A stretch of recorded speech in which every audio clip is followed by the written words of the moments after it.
Hello everyone, welcome back to Magnet Brains. My name is CS Payal Popli and इस particular video में हम देखने वाले हैं फुल पैकेज सीरीज का चैप्टर नंबर 5।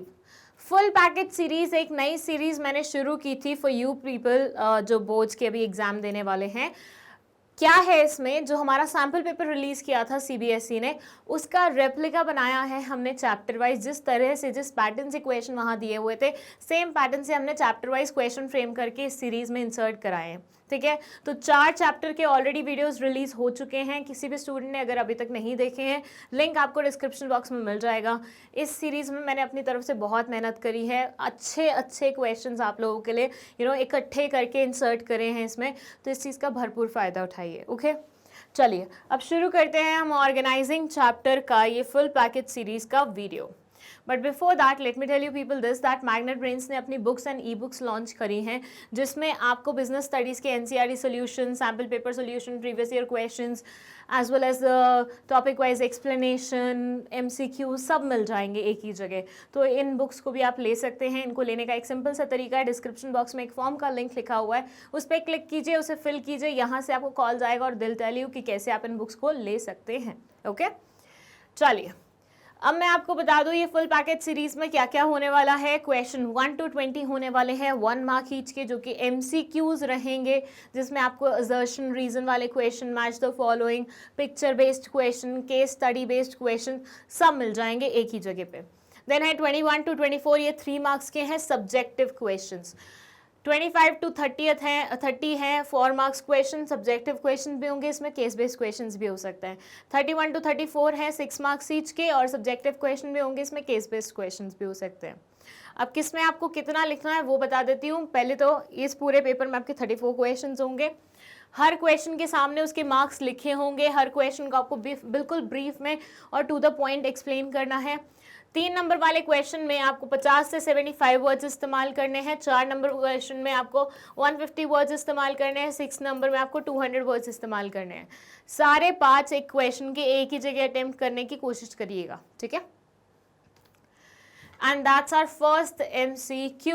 अब हमारा शुरू हो गया है MCQs, जिसमें आपको क्वेश्चन मिलेगा, 4 ऑप्शन मिलेंगे, एंड आपको उन चारों में से जो बेस्ट वन होगा, जो राइट आंसर होगा, वो सेलेक्ट करना होगा। ऑर्गेनाइजिंग चैप्टर है, ध्यान में रखिएगा। और फर्स्ट क्वेश्चन क्या है, the organisation process starts with. Organising process जो होती है वो किस चीज से शुरू होती है, किस पॉइंट से, किस स्टेप से शुरू होती है। Assignment of duties, establishing reporting relationship, identification and division of work, departmentalisation. जब हम ऑर्गेनाइजिंग प्रोसेस के बारे में बात करते हैं तो वो एक पर्टिकुलर स्टेप से स्टार्ट होती है, उसमें बहुत सारे स्टेप्स होते हैं। जो फर्स्ट स्टेप होता है उसका, that you have to tell. अच्छा, इसी के साथ मैं आप लोगों को ये भी बता दूं that planning process, organising process, this staffing process, ये सारी प्रोसेस ना बहुत ज़्यादा इंपॉर्टेंट है और इनसे काफ़ी सारे क्वेश्चन आते हैं, चाहे सब्जेक्टिव आए, चाहे MCQ आए, चाहे केस बेस्ड क्वेश्चन आए। सो इन सारी प्रोसेस को हमें बहुत अच्छे तरीके से पढ़ना है। और मैं आपको मास्टर प्लान में भी बता चुकी हूँ दैट पेपर से पहले मैं एक वीडियो ऐसा रिलीज़ करवाने वाली हूँ जिसमें सारी प्रोसेस एक साथ कवर्ड होंगी। सो उस वीडियो को ध्यान से देखिएगा। जितने डिफरेंस बिटवीन हैं उनके लिए भी मैं एक स्पेसिफिक वीडियो बनवाने वाली हूँ, तो वो भी आप आराम से देखिएगा, ठीक है। ये दोनों वीडियोस आपके बहुत काम आएंगी पेपर से पहले। ओके, चलिए ऑर्गेनाइजेशन प्रोसेस कहाँ से स्टार्ट होती है। सबसे पहले क्या हम असाइनमेंट ऑफ ड्यूटीज करेंगे? नहीं भाई। एस्टेब्लिशिंग रिपोर्टिंग रिलेशनशिप, कौन किसको रिपोर्ट करेगा? नो। डिपार्टमेंटलाइजेशन, नहीं, डिपार्टमेंटलाइजेशन तो हम तब करेंगे ना जब हमें पता हो करना क्या है। तो एग्जैक्टली आपका आंसर क्या होगा? Identification and division of work. पहले आप आइडेंटिफाई करेंगे और डिवाइड करेंगे काम को, फिर उसके बाद डिपार्टमेंटलाइजेशन वाली चीज आती है। Okay, so C will be the correct answer. I hope इसका PDF आप लोगों ने डाउनलोड कर लिया था और कुछ क्वेश्चन अटेम्प्ट करके देखे होंगे, और अब आप क्वेश्चन के आंसर देख रहे होंगे और ये आंसर सही होगा आपका। चलिए क्वेश्चन 2 है, which of the following is or are the importance of organising. इनमें से कौन से वाला ऑर्गेनाइजिंग का इंपॉर्टेंस है? Adaptation to change, effective administration, expansion and growth, all of the above. इनमें से कौन से वाला ऑर्गेनाइजिंग का इंपॉर्टेंस है? ये आपको अडैप्ट करने में मदद करता है चेंजेस को, इससे एडमिनिस्ट्रेशन बहुत इफेक्टिव होती है, एक्सपैंड कर पाते, मतलब जब एक्सपेंशन और ग्रोथ पॉसिबल हो पाती है, या फिर ऑल ऑफ द अबव। बताइए इंपॉर्टेंस में हमने कौन कौन से पॉइंट्स पढ़े थे? और थोड़ा लॉजिक भी लगा के देख लीजिए क्या आएगा इसमें। And correct answer is all of the above. ये सारे के सारे सिग्निफिकेंस हैं, इंपॉर्टेंस है हमारे ऑर्गेनाइजिंग प्रोसेस के। चलिए question number 3, in the context of process of organising dash creates superior subordinate hierarchy and helps in coordination among various activities of the organization. Assignment of duties, departmentalization, establishing reporting relationship, identification and division of work. हाँ जी, organising process को ध्यान में रखते हुए आपको बताना है एक ऐसा स्टेप, चारों को देख के आप बता सकते हैं ये सारे स्टेप्स हैं प्रोसेस के, राइट? एक ऐसा स्टेप इनमें से बताना है जो कि क्या करता है, सुपीरियर और सबऑर्डिनेट का हायरार्की एस्टेब्लिश करता है, सुपीरियर और सबऑर्डिनेट का हायरार्की एस्टेब्लिश करता है और कोऑर्डिनेशन में मदद करता है अलग अलग एक्टिविटीज की। बताओ ये रिलेशनशिप कहाँ बिल्ट होता है, कौन से वाले उसमें? असाइनमेंट ऑफ ड्यूटीज में होता है, या डिपार्टमेंटलाइजेशन में होता है, या फिर रिपोर्टिंग रिलेशनशिप में होता है, या फिर identification and division of work में होता है? किस में होता है ये रिलेशनशिप बिल्ट? सिंपल है, बस आपको कॉमन सेंस लगाना है and that's establishing reporting relationship. मैंने बहुत बार रिलेशनशिप बोल दिया था आप लोगों को हिंट देने के लिए, आई होप आपको पता चल गया होगा। रिपोर्टिंग रिलेशनशिप में हम सुपीरियर और सबऑर्डिनेट के बीच में क्या रिलेशन रहेगा, कैसे रहेगा, कौन किसको रिपोर्ट करेगा, कौन किसको इंस्ट्रक्शन देगा, ये सारी चीज़ें तय करते हैं और अल्टीमेटली इसी से किसी भी ऑर्गेनाइजेशन की हायरार्की सेट होती है। So D will be the correct answer of question number 3।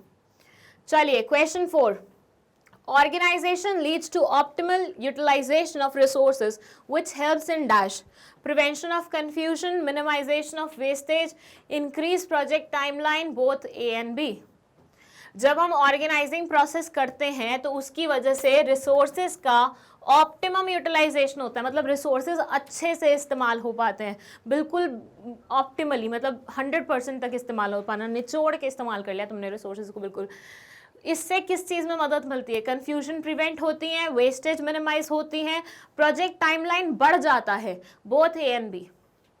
बताइए क्या होगा करेक्ट आंसर? जब रिसोर्सेज ऑप्टिमली इस्तेमाल होंगे उसकी वजह से क्या मदद मिलेगी हमें? Answer will be D, both A and B.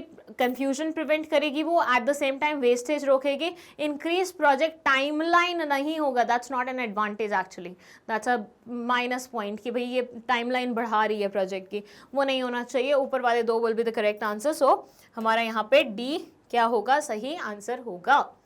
चलिए fifth question, once departments are created each department is placed under the charge of a dash branch manager, departmental head, HR manager, marketing head. एक बार departments create हो जाते हैं, हर एक department को आप एक इंचार्ज के अंदर डालते हैं तो उसका नाम क्या होता है? क्या हम उसे ब्रांच मैनेजर बोलते हैं, क्या हम उसे डिपार्टमेंटल हेड बोलते हैं, क्या हम उसे एचआर मैनेजर बोलते हैं, या हम उसे मार्केटिंग हेड बोलते हैं? बिल्कुल कॉमन सेंस वाला क्वेश्चन है, क्वेश्चन पढ़ोगे काइंड ऑफ आंसर तुम्हें उसी में मिल जाएगा। डिपार्टमेंट्स बनने के बाद जो इंसान उसे उनका चार्ज लेता है, उन डिपार्टमेंट्स का चार्ज लेता है, उसे हम किस नाम से जानते हैं? कॉमन सेंस, डिपार्टमेंटल हेड के नाम से जानते हैं। भाई तुम डिपार्टमेंट्स क्रिएट कर रहे हो, उसका जो हेड होगा उसको तुम क्या बोलोगे? डिपार्टमेंटल हेड ही बोलोगे ना, और क्या बोलोगे? So B will be the correct answer. Question 6, functional structure of organization is most suitable dash in case of diversification of activities, in case of large organization, when high degree of specialization is required, all of the above। Functional structure जो होता है organisation का वो most suitable होता है किसके लिए? Diversification जहाँ पे बहुत ज़्यादा होती है एक्टिविटीज़ की, जो बड़े बड़े ऑर्गेनाइजेशंस होते हैं वहाँ पे, या जहाँ पे high degree of specialisation required होती है, या all of the above. Functional वो क्या होता है? जहाँ पे सेग्रीगेशन फंक्शंस के बेसिस पे होता है। जो ऑर्गेनाइजेशनल स्ट्रक्चर है ना वो फंक्शंस के बेसिस पे बनी हुई है कि एक मार्केटिंग है वो हो गया डिपार्टमेंट, एक सेल्स डिपार्टमेंट हो गया, एक प्रोडक्शन डिपार्टमेंट हो गया, एक अकाउंट्स डिपार्टमेंट हो गया, एक और कोई डिपार्टमेंट हो गया। तो यहाँ पे फंक्शंस के बेसिस पे आपने सेग्रीगेशन की है, ऑर्गेनाइजेशनल स्ट्रक्चर क्रिएट की है। तो वहाँ पे ये मतलब फंक्शनल स्ट्रक्चर किसके ऊपर सबसे ज़्यादा सूटेबल बैठता है? जहाँ पे डाइवर्सिफिकेशन ज़्यादा होती है, जो बड़ी कंपनीज होती हैं जिनमें स्पेशलाइजेशन बहुत ज़्यादा हाई डिग्री की होती है, या फिर all of the above. And the correct answer is all of the above. ये सारी चीज़ें जहाँ पे होती हैं वहाँ पे हमें फंक्शनल स्ट्रक्चर को इंट्रोड्यूस करना चाहिए, मोस्ट सुटेबल रहता है उस जगह के लिए, ठीक है।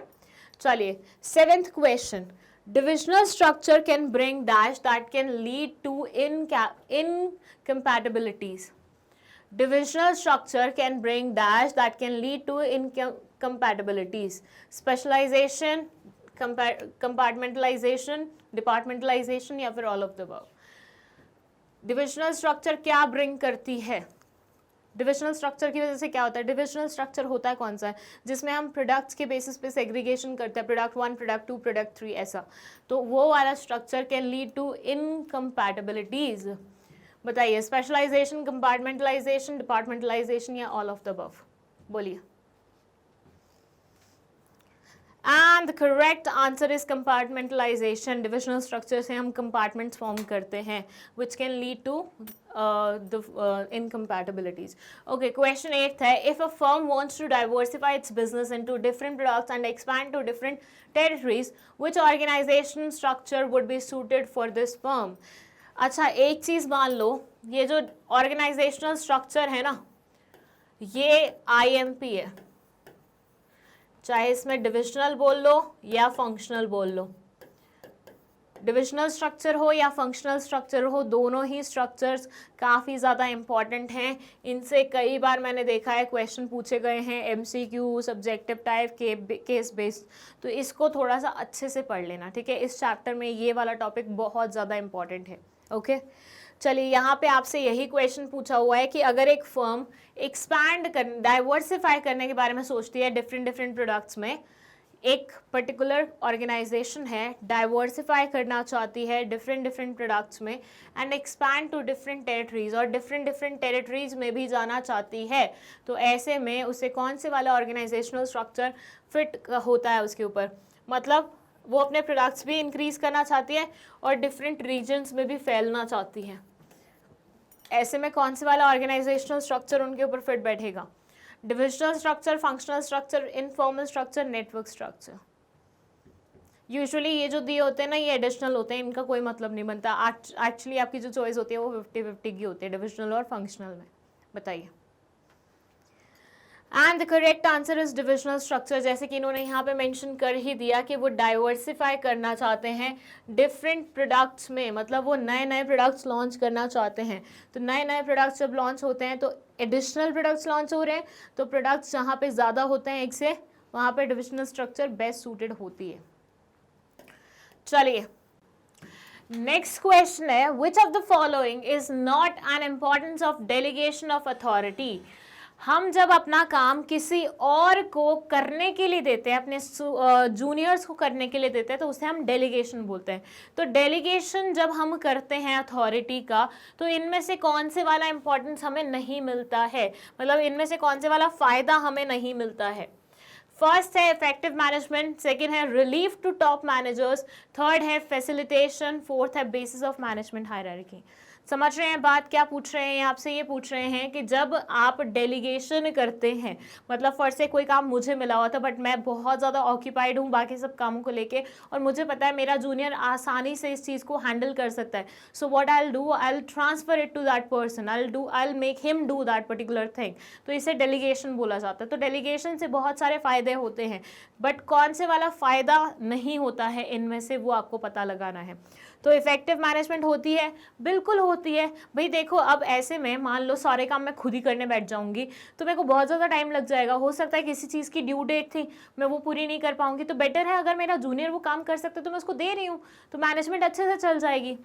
फिर है फैसिलिटेशन। यस, फैसिलिटेशन होगा, बहुत मतलब आसान हो जाएंगी चीज़ें मेरे लिए, बहुत ज़्यादा, you know what we call it, एक प्रॉपर वर्ड होता है हिंदी में, आसान। एनीवेज, आसानी से मतलब मेरी चीज़ें कंप्लीट हो जाएंगी और मेरे को कहीं ना कहीं उससे थोड़ा सा फ़ायदा भी मिलेगा। Basis of management hierarchy, management hierarchy इसी पे बेस्ड होती है, ठीक है। लेकिन when it comes to relief to top managers, बहुत सारे लोगों को ऐसा लगता है कि अरे हाँ, टॉप मैनेजर्स को रिलीफ मिलेगा, विच इन अ वे थोड़ा बहुत मिलता भी है, क्योंकि टॉप मैनेजर बाकी सारी चीज़ों पे फोकस कर सकते हैं और काम कर सकते हैं। बट अल्टीमेटली अगर बात करें अकाउंटेबिलिटी की, जवाबदारी की, तो वो तो उन्हीं के पास रहेगी। भाई मेरे को कोई काम मिला था, मैंने आगे किसी और को करने के लिए दे दिया, लेकिन जवाबदारी तो मेरी रहेगी ना। मेरे पेरेंट्स ने मुझे 500 रुपये दिए थे ये बोल के कि ये पर्टिकुलर चीज़ लेके आनी है, but I was very busy. तो मैंने क्या किया, मैं मैग्नेट ब्रेन्स में आई, मैंने एक कैमरामैन को बोला कि प्लीज़ मैं तब तक शूट कर लेती हूँ, आप एक काम करो यहाँ से ये पर्टिकुलर चीज़ ले आओ। अब वो गलत चीज़ उठा के ले आया, तो मेरे पेरेंट्स के लिए रिस्पॉन्सिबल कौन होगा, मैं होंगी या कैमरामैन होगा? मैं उनको जाके ये बोलूँगी अरे वो कैमरामैन गलत चीज़ ले आया। अरे भाई काम किसका था, काम तो मेरा था ना, मुझे करना चाहिए था, मैंने उसे आगे पास ऑन कर दिया। अब कुछ गलती हो गई तो रिस्पॉन्सिबिलिटी तो मुझे उठानी पड़ेगी, जवाबदेही तो मेरी बनेगी ना। तो ऐसे में टॉप मैनेजमेंट जो होती है वो उससे पल्ला नहीं छिड़वा सकती है, और उनको अकाउंटेबिलिटी तो अपने पास रखनी ही पड़ती है। तो ये एक रिलीफ नहीं है टॉप मैनेजर्स को, ठीक है। So B will be the correct answer. चलिए let's move to the next question, that is question number 10। ये बोलते हैं what explains informal organisation the best. Informal organisation के बारे में इनमें से कौन से वाली स्टेटमेंट सबसे ज़्यादा सही है, मतलब इनफॉर्मल ऑर्गेनाइजेशन को कौन सबसे ज़्यादा अच्छे से एक्सप्लेन कर पाएगा इन वाली स्टेटमेंट्स में से। फर्स्ट है all departments in an organisation reports to a coordinating head. सारे डिपार्टमेंट जितने भी होते हैं ऑर्गेनाइजेशन के वो रिपोर्ट करते हैं कोऑर्डिनेटिंग हेड को। Network of personal and social relationships that arise as people associate with one another in a work environment. एक नेटवर्क फॉर्म होना पर्सनल और सोशल रिलेशनशिप के बेसिस पे, जहाँ पे लोग एक दूसरे से एसोसिएट होते हैं वर्क एनवायरनमेंट में। This structure is created intentionally by the managers for achievement of organisational goals. ये स्ट्रक्चर स्पेशली क्रिएट की जाती है इंटेंशनली मैनेजर्स द्वारा, ताकि ऑर्गेनाइजेशन गोल्स को अचीव किया जा सके, या फिर नन ऑफ द अबव। बताइए चारों में से कौन से वाला है करेक्ट आंसर, जल्दी से बताइए। And the correct answer is B. Reason being all departments report to the coordinating head. भाई इनफॉर्मल रिलेशनशिप में मेरी एक इंसान के साथ अच्छी खासी बन रही है, तो मैं उससे बातचीत करूंगी ना, मैं थोड़ी ना बोलूंगी कि ये मेरा सीनियर है तो मुझे उससे जाके ये बताना पड़ेगा। मुझे कहीं से गॉसिप सुनने को मिले, मैं वो गॉसिप किसके साथ शेयर करूंगी, अपने फ्रेंड्स के साथ, या फिर बोलूंगी सीनियर को बता के आती हूँ इस गॉसिप के बारे में? ऑब्वियसली नहीं, राइट। तो ये तो आंसर है ही नहीं। इंटेंशनली क्रिएट किया जाता नहीं, बॉस नहीं डिसाइड करेगा कि तुम चारों दोस्त बन जाओ। कभी स्कूल में देखा है टीचर को बोलते हुए तुम चारों ना एक जैसे हो, तुम दोस्त बन जाओ, तुम पांचों को दोस्ती कर लेनी चाहिए, तुम 6 लोग जो पीछे बैठे वो दोस्त बन जाओ, तुम इसके साथ दोस्ती कर लो, तुम उसके साथ दोस्ती कर लो। ऐसे कभी टीचर डिसाइड करते हैं? दोस्ती आपकी खुद से होती है ना, खुद एक दूसरे के साथ जब आप बैठते हैं, आपके व्यूज मैच करते हैं, you like the vibe of another person, तो आपके बीच में दोस्ती हो जाती है। तो इनफॉर्मल ऑर्गेनाइजेशन क्या है? ये इनफॉर्मल रिलेशनशिप ही तो है जो आप लोगों के बीच में फॉर्म हो रहा है, बट है ये कि एक वर्क एनवायरनमेंट के अंदर है, कि आप ऑफिस आ रहे हो, वो एक आपका वर्क एनवायरनमेंट है, वहां पे आपकी दोस्ती हो रही है। ठीक है भैया, बढ़िया है। तो ये बी क्या होगा, करेक्ट आंसर होगा यहाँ पे। 11th क्वेश्चन है formal organisation leads to dash freedom and independence, procedural delays and delayed decision making, more emphasis on the interpersonal relation, faster spreading of information. Formal organization की वजह से क्या होता है? First they are saying freedom और independence मिलता है, ठीक है। प्रोसीजरल डिलेज होते हैं और डिसीजन मेकिंग भी स्लो होती है। ज़्यादा एम्फेसिस इंटरपर्सनल रिलेशनशिप्स पे होता है और इंफॉर्मेशन बहुत ही फास्ट वे में स्प्रेड होती है।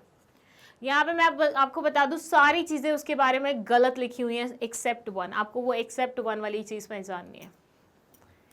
सारी चीज़ें जो हैं फॉर्मल ऑर्गेनाइजेशन के बारे में गलत लिखी हैं एक्सेप्ट 1, वो आपको पहचाननी है कौन सी है।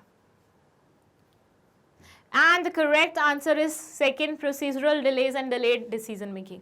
अब देखो फॉर्मल स्ट्रक्चर बना हुआ है कि अगर आपको ये है और ये है, ठीक है, दोनों अलग अलग डिपार्टमेंट के लोग हैं। अगर आपके यहाँ पे स्ट्रक्चर बना हुआ है कि आपको कुछ भी इंटीमेट करना है तो आपको ऐसे करना पड़ेगा, ठीक है। तो इसमें क्या हो रहा है, इनफॉर्मल में तो आप डायरेक्टली इसके पास जा सकते थे, बट अभी आपके पास वो फ्लेक्सिबिलिटी नहीं है, आपको पूरा ऐसे मूव करके जाना पड़ेगा। हो गया ना डिले। कोई चीज़ जो आसानी से इस तक पहुँच सकती थी वो इस प्रोसीजर के चलते हुए, इस फॉर्मल स्ट्रक्चर के चलते हुए पूरा घूम फिर के जा रही है। डिले होगा कि नहीं होगा? बिल्कुल होगा। सो बी क्या होगा यहाँ पे, करेक्ट आंसर होगा। चलिए let's move to question number 12 which says informal organisation provides necessary environment for individuals dash authority, accountability and responsibility, creativity and innovation, none of the above. Informal organization provides necessary environment for individuals dash.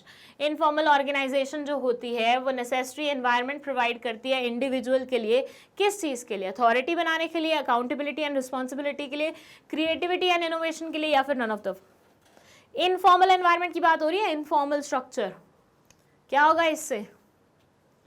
Authority बढ़ेगी, accountability and responsibility बढ़ेगी, या creativity और innovation बढ़ेगी? And the correct answer is creativity and innovation बढ़ेगी. कैसे? देखो, अगर मान लो मैं ऑफिस में आई हूँ नई, ठीक है, आते ही मेरे बहुत सारे दोस्त बन गए. अब ऐसे सिनेरियो में मुझे थोड़ा ऐसा फील आएगा ना that I belong to this place. मेरा कॉन्फिडेंस लेवल थोड़ा सा बढ़ेगा. मैं थोड़ा सा ऐसे फील करूँगी कि यार मैं बिल्कुल घर वाली जगह पे हूँ, है ना. सब यहाँ पे मेरे अपने हैं. यहाँ पे मैं अपने ओपिनियंस को अच्छे से व्यक्त कर सकती हूँ. मैं अपने मेंटल पीस को आराम से मेंटेन करते हुए अपनी क्रिएटिविटी को एनहेंस कर सकती हूँ. होता है ना. अगर यहीं पे इसका उल्टा हो जाता, मैं एक ऑर्गेनाइजेशन में आती, वहाँ पे मुझसे कोई बात नहीं कर रहा है, वहाँ पे सब मुझे ईगो दिखा रहे हैं, ये कर रहे हैं, वो कर रहे हैं, ऐसे में मैं क्या खुल के अपने विचारों को व्यक्त कर पाती? मैं खुल के अपनी 100% सोच को इस्तेमाल कर पाती? आधा टाइम तो मेरे दिमाग में ये चल रहा होता है, यार ये भी मुझसे चिढ़ता है, ये भी मुझसे चिढ़ता है, ये भी मुझसे नाराज़ है, ये भी मुझसे नाराज़ है. तो मैं क्या अपनी फुल यूटिलिटी, मतलब फुल अपने दिमाग को, क्रिएटिविटी को इस्तेमाल कर पा रही होती? नहीं कर पा रही होती. इसलिए इनफॉर्मल स्ट्रक्चर से, इनफॉर्मल ऑर्गेनाइजेशनल स्ट्रक्चर से कि भैया यहाँ पे मेरे दोस्त, बंधु, सखा सब हैं, तो वो एक फीलिंग ऑफ बिलोंगिंगनेस आती है, एक कॉन्फिडेंस लेवल को बूस्ट मिलता है, और उसकी वजह से आप अपने मेंटल उसको प्रॉपरली इस्तेमाल कर पाते हो, अपनी क्रिएटिविटी को लोगों तक दिखा पाते हो, इनोवेशन ला पाते हो. 13th क्वेश्चन है, which of the following statement is not true? They are asking you, बताइए इनमें से कौन सी वाली स्टेटमेंट क्या है? फॉल्स है. देखिए, कायदे से तो ये लिख सकते थे कि इनमें से कौन सी वाली स्टेटमेंट फॉल्स है, लेकिन इन्होंने ये नॉट ट्रू क्यों लिखा है? ताकि जो बच्चे बिल्कुल ऐसे हटा देते हैं ना, मतलब ऐसे हवा में पढ़ते हैं क्वेश्चंस को, वो यहाँ पे गलती करें. कुछ बच्चे ऐसे होंगे जो यहाँ पे यूँ पढ़ेंगे विच of the following statement is true, वो नॉट को वैसे ही खा जाएंगे. तो वो चीज़ नहीं करना है. हमें पूरे क्वेश्चन को बहुत ही अच्छे से पढ़ना है. देखिए, क्वेश्चंस को, मतलब आंसर लिखते वक्त तो चलो ठीक है फोकस रिक्वायर्ड होता है, लेकिन क्वेश्चन पढ़ते हुए डबल फोकस रिक्वायर्ड होना चाहिए, क्योंकि अगर आपने क्वेश्चन पढ़ने में गलती कर दी ना, तो आंसर तो आप डेफिनेटली गलत करोगे. सो इनमें से कौन से वाली स्टेटमेंट ट्रू नहीं है? Formal organisation originates as a result of companies rules and policies. जो फॉर्मल ऑर्गेनाइजेशन होती हैं वो कंपनी के रूल्स एंड पॉलिसीज की वजह से और एग्जिस्टेंस में आती हैं. Informal organization arises out of personal qualities of the individual. Informal organization जो होती है वो personal qualities की वजह से, individuals की personal qualities की वजह से existence में आती है. Under formal organization, flow of communication takes place in any direction. Formal organization में जो flow होता है communication का, वो किसी भी direction में बहता है. Formal organization is rigid in nature. Formal organization जो होती है वो rigid होती है nature में. फॉर्मल ऑर्गेनाइजेशन कंपनी के रूल्स एंड पॉलिसीज की वजह से एग्जिस्टेंस में आती है. इनफॉर्मल वाले लोगों की रिलेशनशिप की वजह से आती है.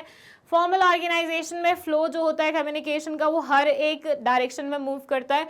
Formal organisation is rigid in nature, rigid होती है नेचर में. बताइए बताइए चारों में से क्या होगा आपका करेक्ट आंसर?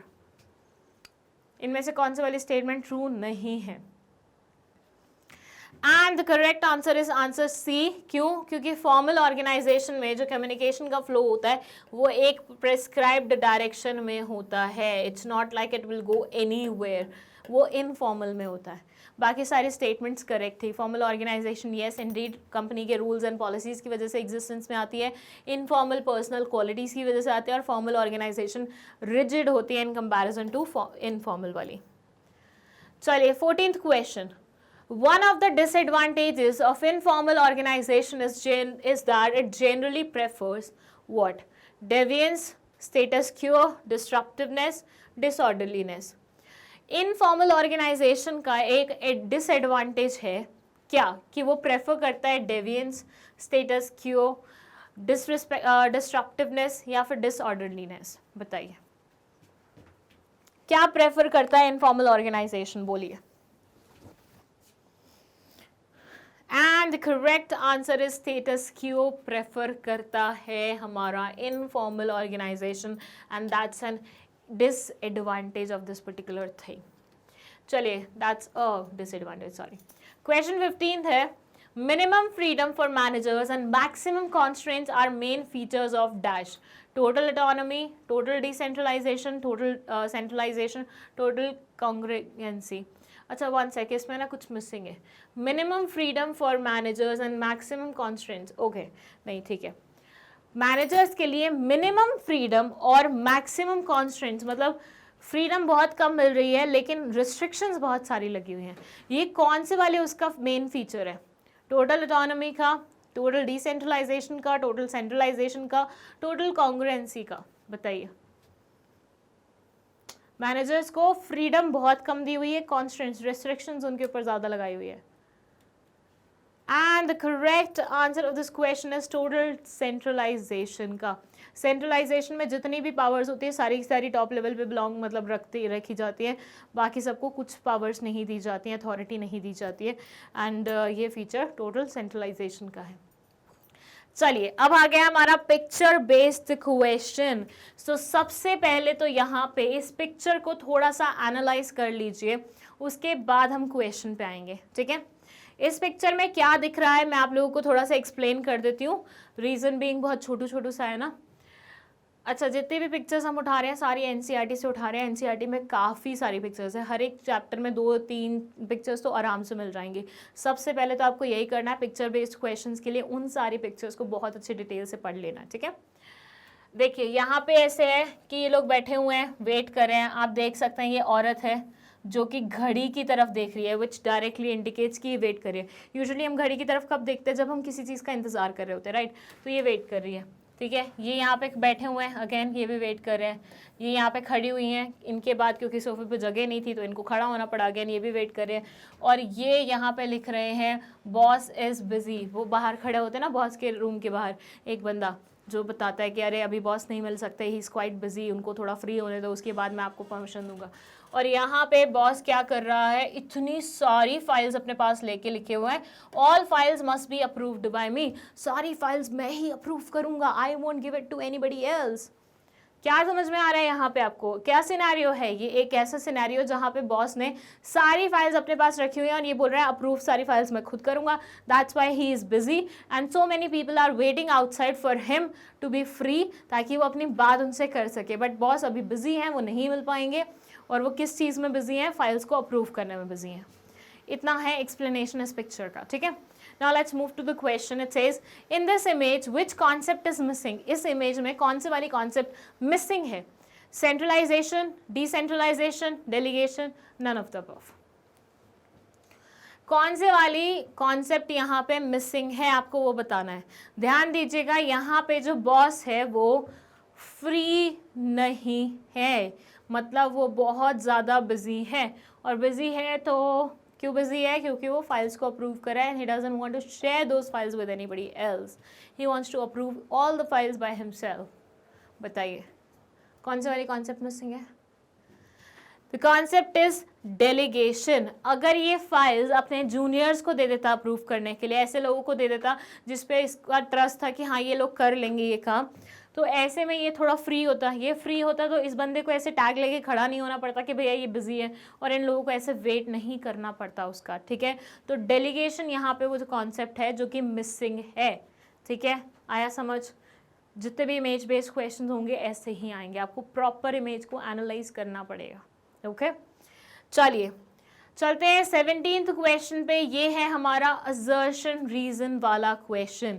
आई होप आपको असर्शन रीजन वाले क्वेश्चन सॉल्व करने आते हैं. आपको पता है कि असर्शन रीजन वाले क्वेश्चन में 2 स्टेटमेंट्स होती हैं. One is assertion, another one is reason. ठीक है. असर्शन में एक स्टेटमेंट लिखी होती है, रीजन में जो स्टेटमेंट लिखी होती है वो यूजुअली असर्शन का एक्सप्लेनेशन होता है या फिर उससे कनेक्टेड एक सेंटेंस होता है. अब मान लीजिए दोनों स्टेटमेंट में से अगर एक भी स्टेटमेंट गलत होती है तो आपका आंसर आता है सी या डी में से. अगर मान लीजिए असर्शन सही है, रीजन गलत है तो सी आंसर हो जाएगा. असर्शन गलत है, रीजन सही है तो आपका डी आंसर हो जाएगा. लेकिन अगर दोनों ही स्टेटमेंट सही है तो आपका आंसर ए या बी में से आएगा. बट ए या बी में से कौन से वाला सही आंसर होगा, मतलब कब कहाँ कौन से वाले आंसर को हम सही मार्क करेंगे? देखिए अगर ये दोनों एक दूसरे से कनेक्टेड है, सेम चीज़ के बारे में बात कर रही हैं, एक दूसरे को एक्सप्लेन कर पा रही हैं, तो आपका आंसर होगा ए. बट अगर ये दोनों स्टेटमेंट्स ट्रू है बट एक दूसरे से कनेक्टेड नहीं है, देन इन दैट सिनेरियो आपका आंसर होगा बी। आया समझ? असर्शन रीजन हमेशा ऐसे ही सॉल्व होते हैं। ये हमारा फर्स्ट असर्शन रीजन है, इसके बाद जितने भी क्वेश्चन आएंगे 20 तक वो सारे असर्शन रीजन वाले ही होंगे, और इसकी प्रैक्टिस करना सबसे ज़्यादा इंपॉर्टेंट है। रीजन बीइंग बच्चे इसी में गलती करते हैं सबसे ज़्यादा। ठीक है, तो चलिए पढ़ते हैं ये क्वेश्चन क्या बोल रहा है। असर्शन में यहाँ ये बोल रहे हैं delegation is an optional policy decision and is done at the discretion of top management। Delegation एक ऑप्शनल पॉलिसी डिसीजन है और ये डिस्क्रिशन पे किया जाता है टॉप मैनेजमेंट की। सेकेंड है रीजन में, no individual can perform all task on his own. कोई भी इंडिविजुअल सारे के सारे टास्क अपने खुद के ऊपर मतलब खुद से परफॉर्म नहीं कर सकता, उसको कभी ना कभी डेलीगेशन करना पड़ता है। Delegation is an optional policy decision and is done at the discretion of top management और no individual can perform all the task on his own। पहले तो ये पता लगाइए कि क्या ये दोनों स्टेटमेंट्स ट्रू भी हैं कि नहीं है। क्या डेलीगेशन एक ऑप्शनल पॉलिसी है जिसको डिस्क्रिशन पे टॉप मैनेजमेंट द्वारा अप्लाई किया जाता है? The answer is no. Nowadays delegation कोई एक ऑप्शनल पॉलिसी नहीं रह गया, क्योंकि काम बहुत ज़्यादा बढ़ चुका है। अब काम बढ़ चुका है तो ऐसे सिनेरियो में एक इंसान सारा काम कर ले ये तो पॉसिबल नहीं है, तो टॉप मैनेजमेंट की डिस्क्रिप्शन नहीं चलती। Nowadays it's a necessity. ठीक है, तो ए सेंटेंस हमारा गलत है, रीजन में लिखी हुई चीज़ बिल्कुल सही है, कोई भी इंसान सारे काम खुद से नहीं कर सकता। तो आपको करेक्ट आंसर आ जाएगा D, assertion A is false but reason R is true. ठीक है, तो एक स्टेटमेंट गलत थी, इसलिए आंसर सी या डी में से होना था और डी करेक्ट आंसर हो गया। चलिए 18th क्वेश्चन है असर्शन में, organising helps in growth and diversification of an enterprise. Organising से हमें मदद मिलती है कि एक ऑर्गेनाइजेशन ग्रो कर पाती है और डाइवर्सिफाई कर पाती है। रीजन में लिखा हुआ है, it allows a business enterprise to add more job positions, departments and even diversify their product lines. ये बिजनेस एंटरप्राइज को अलाउ करती है कि वो और जॉब पोजिशंस को ऐड करें, डिपार्टमेंट्स को क्रिएट करें और डाइवर्सिफाई करें प्रोडक्ट लाइंस को। ठीक है, चलिए पहले तो बताइए कि क्या ये दोनों स्टेटमेंट्स ट्रू हैं या फॉल्स हैं, इनमें से कोई एक स्टेटमेंट, और उसके बाद ये बताइए क्या ये आपस में लिंक्ड हैं।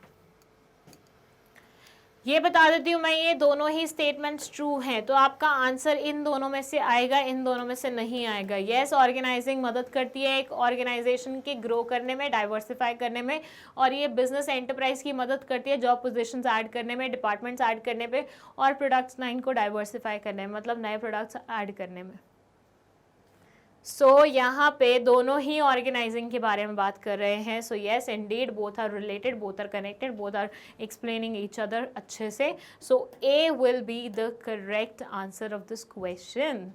ठीक है, अब हमारा ये सेकेंड लास्ट MCQ है 19th नंबर का। असर्शन में बोल रहे हैं, organizing establishes the working relationships which clarifies the line of communication and specifies who is to report to whom। Reason में ये बोल रहे हैं, repetitive performance of a particular work also leads to specialization। ठीक है, असर्शन में क्या बोल रहे हैं, organising establishes the working relationships. Organising establish करती है working relationships which clarifies the line of communication, जो कि कम्युनिकेशन की लाइंस को क्लैरिफाई करती है और ये स्पेसिफाई करती है कि किसको किसको रिपोर्ट करना है। रीजन में लिखा हुआ है, repetitive performance of a particular work also leads to specialisation. एक पर्टिकुलर वर्क का रेपिटेटिव परफॉर्मेंस अच्छे से मदद करता है किसी इंसान की स्पेशलाइजेशन में को अचीव करने में। ठीक है, तो organising establishes the working relationship, lines of communication वगैरह फॉर्म करते हैं, और सेकंड में लिखा हुआ है repetitive performance of a particular work also leads to specialisation. एक इंसान अगर एक ही काम को बार बार करता रहे तो वो उसमें क्या हो जाता है, स्पेशलाइज्ड हो जाता है, एक्सपर्ट बन जाता है। पहले ये पता लगाओ दोनों स्टेटमेंट्स करेक्ट हैं कि नहीं है। अगर करेक्ट है तो एक दूसरे को अच्छे से एक्सप्लेन कर पा रही हैं कि नहीं कर पा रही हैं। And the correct answer is ये दोनों ही स्टेटमेंट्स करेक्ट बात करी है। ऑर्गेनाइजिंग से यस वर्किंग रिलेशनशिप एस्टेब्लिश होता है, ये क्लैरिफाई होता है कि किसको किसको कैसे कम्युनिकेट करना है। रेपिटेटिव काम से कोई भी इंसान स्पेशलाइज बन जाता है, लेकिन ये दोनों आपस में लिंक्ड नहीं है, ये एक दूसरे को एक्सप्लेन नहीं कर पा रही। सो आपका करेक्ट आंसर क्या हुआ, यहाँ पे बी के दोनों स्टेटमेंट्स हैं तो करेक्ट, लेकिन एक दूसरे से रिलेटेड नहीं है। ठीक है, चलिए 20th question, assertion. Organizing leads to proper usage of all material, financial and human resources. Reason में लिखा हुआ है organizing leads to a systematic allocation of jobs amongst the workforce and ensures specialization.